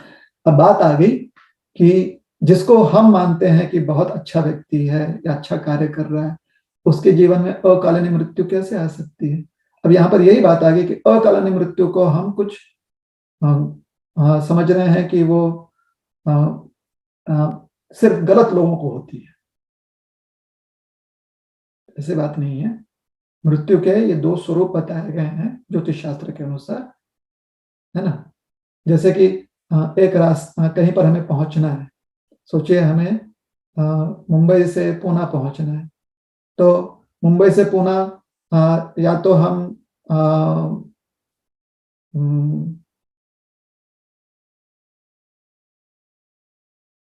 क्या कहते हैं उसे, गाड़ी से जा सकते हैं, या तो हम एरोप्लेन से जा सकते हैं, प्लेन से जा सकते हैं। अब प्लेन से हवाई मार्ग से जाएं तो थोड़ी हमें मुंबई से पुणे जाते हुए वाशी लगने वाला है, खोपोली लगने वाला है, और अगर रोड से जाएं तो ये सारे शहर लगेंगे, है ना। तो वैसे ही मृत्यु जो है कालनीय हो सकती है, अकालनीय हो सकती है। अकालनीय वह होती है कि जिसे टाला जा सकता है, बस। अब ये इस पर बिल्कुल निर्भर नहीं करता है कि अकालनीय मृत्यु जो है वो पुण्य करने वाले या पाप करने वाले को आएगा, और कालनीय मृत्यु जो है पुण्य करने वाले या पाप करने वाले को आएगा। पुण्य और पाप की परिभाषा जो हमारे वैदिक संस्कृति में की गई है वो इसलिए की गई है ताकि हम हमेशा सत्य मार्ग पर रहें और हमारे मन में किसी भी प्रकार के जो गलत वृत्ति ना है हमारे मन में, इसलिए पाप और पुण्य की व्याख्या की गई है। तो उतने तक ही इस व्याख्या को रखिए, उससे ज्यादा हमें जो है ना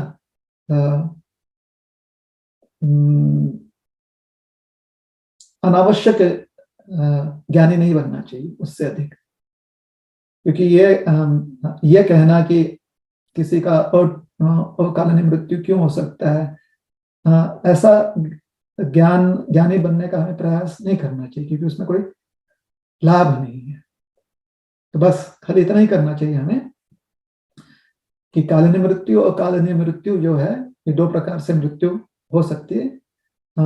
जो कालनीय मृत्यु है वो टाला नहीं जा सकता, जो अकालनीय मृत्यु है वो टाला जा सकता है, इतना ही समझना है। मृत्यु हर व्यक्ति को आता है जिसने जन्म लिया है, यह नहीं निर्भर करता कि वो पाप कर रहा है कि ये पुण्य कर रहा है, यह निर्भर नहीं करता है कि उसे मृत्यु आएगी कि नहीं आएगी। इसलिए पाप या पुण्य को आप अकालीन मृत्यु से जोड़ने का प्रयास न करें। और अगर कोई कर भी रहा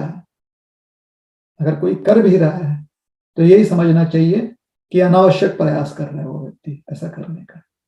कुछ चीजों का अगर संबंध है भी, तो सीखने की बात क्या है? सीखने की बात यहां पर है कि हमें अपने जीवन में वह कर्म करना चाहिए जिससे कि हमारी वृत्ति सही रहे, गलत ना हो।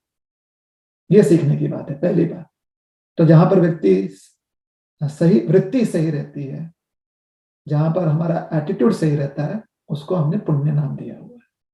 तो इसलिए पुण्य करना चाहिए, पाप नहीं करना चाहिए। तो पहले सीखने वाली बात यह है। दूसरी बात, जो अकालीन मृत्यु है, अगर इसके बारे में पता चल जाए किसी प्रकार से या कच्छ ज्योतिषी से पता चल जाए, तो वो टाला जा सकता है। कैसे टाल सकते हैं, उसके बारे में जानकार हो जाइए। ये दो चीज सीख लीजिए, आपके जीवन में आपको लाभ मिलेगा, दूसरों को लाभ मिलेगा। ऐसे ज्ञानी बनने का प्रयास करना चाहिए। ठीक है, तो सबसे पहली बात हमने सीख ली कि किसी को भी उपाधि देने के पहले हमें विचार करना चाहिए कि हमारे पास वो अधिकार है या नहीं है। दूसरी बात, अगर किसी व्यक्ति से हमें सीख मिल रही है, कुछ हमारे जीवन में अच्छा बदलाव लाने का हमें जो है प्रेरणा मिल रही है, तो हमें प्रेरणा लेनी चाहिए, उन्हें धन्यवाद देना चाहिए। उनको उपाधि देने का अधिकार हमें प्राप्त नहीं करना चाहिए। हमें नहीं लगना चाहिए कि वो अधिकार हमें मिल गया कि हम उन्हें उपाधि दे दें। तो ये दो चीज हमें सीखनी चाहिए। तीसरी बात, अकालीन मृत्यु के संदर्भ में हमें समझना चाहिए कि पाप पुण्य से उसका संबंध नहीं जोड़ने का प्रयास करना चाहिए। पाप पुण्य का हमारे जीवन में सिर्फ इतना ही अर्थ है ताकि हम सही वृत्ति अपना सकें, सही जो योग्य वृत्ति जो है, जो उचित कार्य है वो कर सकें, और जो अनुचित है, जो गलत है, वो त्याग सकें। इतना ही पाप और पुण्य के संबंध में हमारे जीवन में ज्ञान हमें होना चाहिए। और अकालीन मृत्यु के बारे में अगर हमें कहीं से जानकारी मिल जाए, तो मृत्यु, क्योंकि वो टाली जा सकती है मृत्यु, तो टालने के लिए हमें जो प्रयास कर सकते, प्रयास करना चाहिए। क्यों प्रयास करना चाहिए? क्योंकि हम इस जीवन में इस शरीर के माध्यम से और सेवा कर सकते हैं। ठीक है, और अगर हमें पता है कि अकालीन मृत्यु है और हमें लगता है कि हमें सिद्धि प्राप्त हो गई है और हम भगवान के चरणों में पूरी तरह से समर्पित रहना चाहते हैं, तो समर्पित हो जाइए, चाहे वो अकालीन मृत्यु क्यों ना। समर्पित रहेंगे पूरी तरह से, तो मृत्यु के समय जब शरीर त्यागेंगे, तो अगला जीवन जो है हमें आध्यात्मिक जगत में प्राप्त होगा। तो अगर इस प्रकार से समर्पण है तो कोई बात नहीं, सेवा करते रहिए जब तक कि मृत्यु ना आ जाए, चाहे वो कालीन हो या अकालीन हो। और अगर पूरी तरह से समर्पण नहीं है, तो अपने अकालीन मृत्यु को टालने का प्रयास कीजिए, ताकि आप सेवा करते हुए वो समर्पण अपने जीवन में ला सके। ठीक है,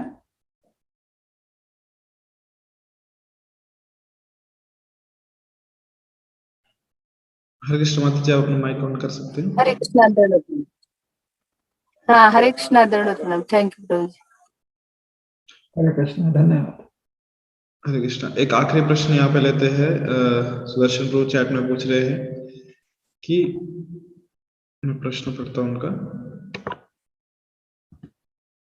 गुरु जी को प्रसन्न करने के लिए क्या करें? गुरु की कृपा हमारे ऊपर है कि नहीं, कैसे जाने, और गुरु की कृपा को कैसे पाएं? गुरु का एक परिभाषा हमेशा हमें ध्यान में रखना चाहिए कि वो भगवान के अनन्य सेवक और भक्त हैं। तो अगर गुरु की प्रसन्नता देखना चाहते हैं आप, तो आप भी भगवान के अनन्य भक्त और सेवक बन जाइए, क्योंकि हर सेवक यही चाहता है कि उनके स्वामी की सेवा अच्छे से हो। तो जो भी गुरु की प्रसन्नता चाहता है वो भगवान की सेवा में अपना मन लगाए। और दूसरा प्रश्न क्या था कि दूसरा प्रश्न ये है कि गुरु की कृपा हमारे ऊपर है कि नहीं, कैसे पता चलेगा? गुरु की कृपा जो है वो सिर्फ एक प्रतिनिधि के रूप में होता है। वास्तव में गुरु के माध्यम से भगवान की कृपा प्राप्त होती है। तो प्रश्न ये होना चाहिए कि भगवान की कृपा हम पर है या नहीं, कैसे समझ में आए। जितना ज्यादा आपका मन लगे भगवान की सेवा में, समझना चाहिए कि भगवान की कृपा हम पर है। ठीक है।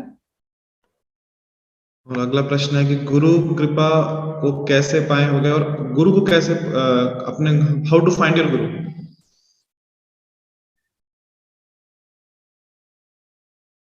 जैसे अगर आपको कहीं से आपका मनी ऑर्डर चाहिए तो आपको एक पोस्ट ऑफिस ढूंढना जरूरी है ना, क्योंकि वहीं पर मनी ऑर्डर आएगा आपका। तो उसी प्रकार से जिस दिन भगवान की सेवा करने के लिए आपको मार्गदर्शन की आवश्यकता पड़ती है, तो फिर जो भगवान का प्रतिनिधि गुरु स्वरूप में है, जो आपकी भाषा बोलते हैं, जो आपको समझा सकते हैं। आपकी भाषा मतलब अगर आप हिंदी भाषी हैं तो हिंदी बोलने वाला गुरु, ऐसा नहीं। आपकी भाषा मतलब जो चीज आपको समझ में आ जाए वो आपको समझा सकते हैं प्रतिनिधि के रूप में कि भगवान की सेवा आपने कैसे करनी है, जिससे कि आप प्रसन्न हो जाए सेवा करते हुए और भगवान की कृपा आपको मिल जाए। तो फिर आप उस दिन आपको गुरु की पहचान हो जाएगी और गुरु को प्राप्त कर लेंगे। सब आपके इच्छा पर निर्भर करता है कि आप एक सेवक के रूप में भगवान की सेवा कितना मन से करना चाहते हैं।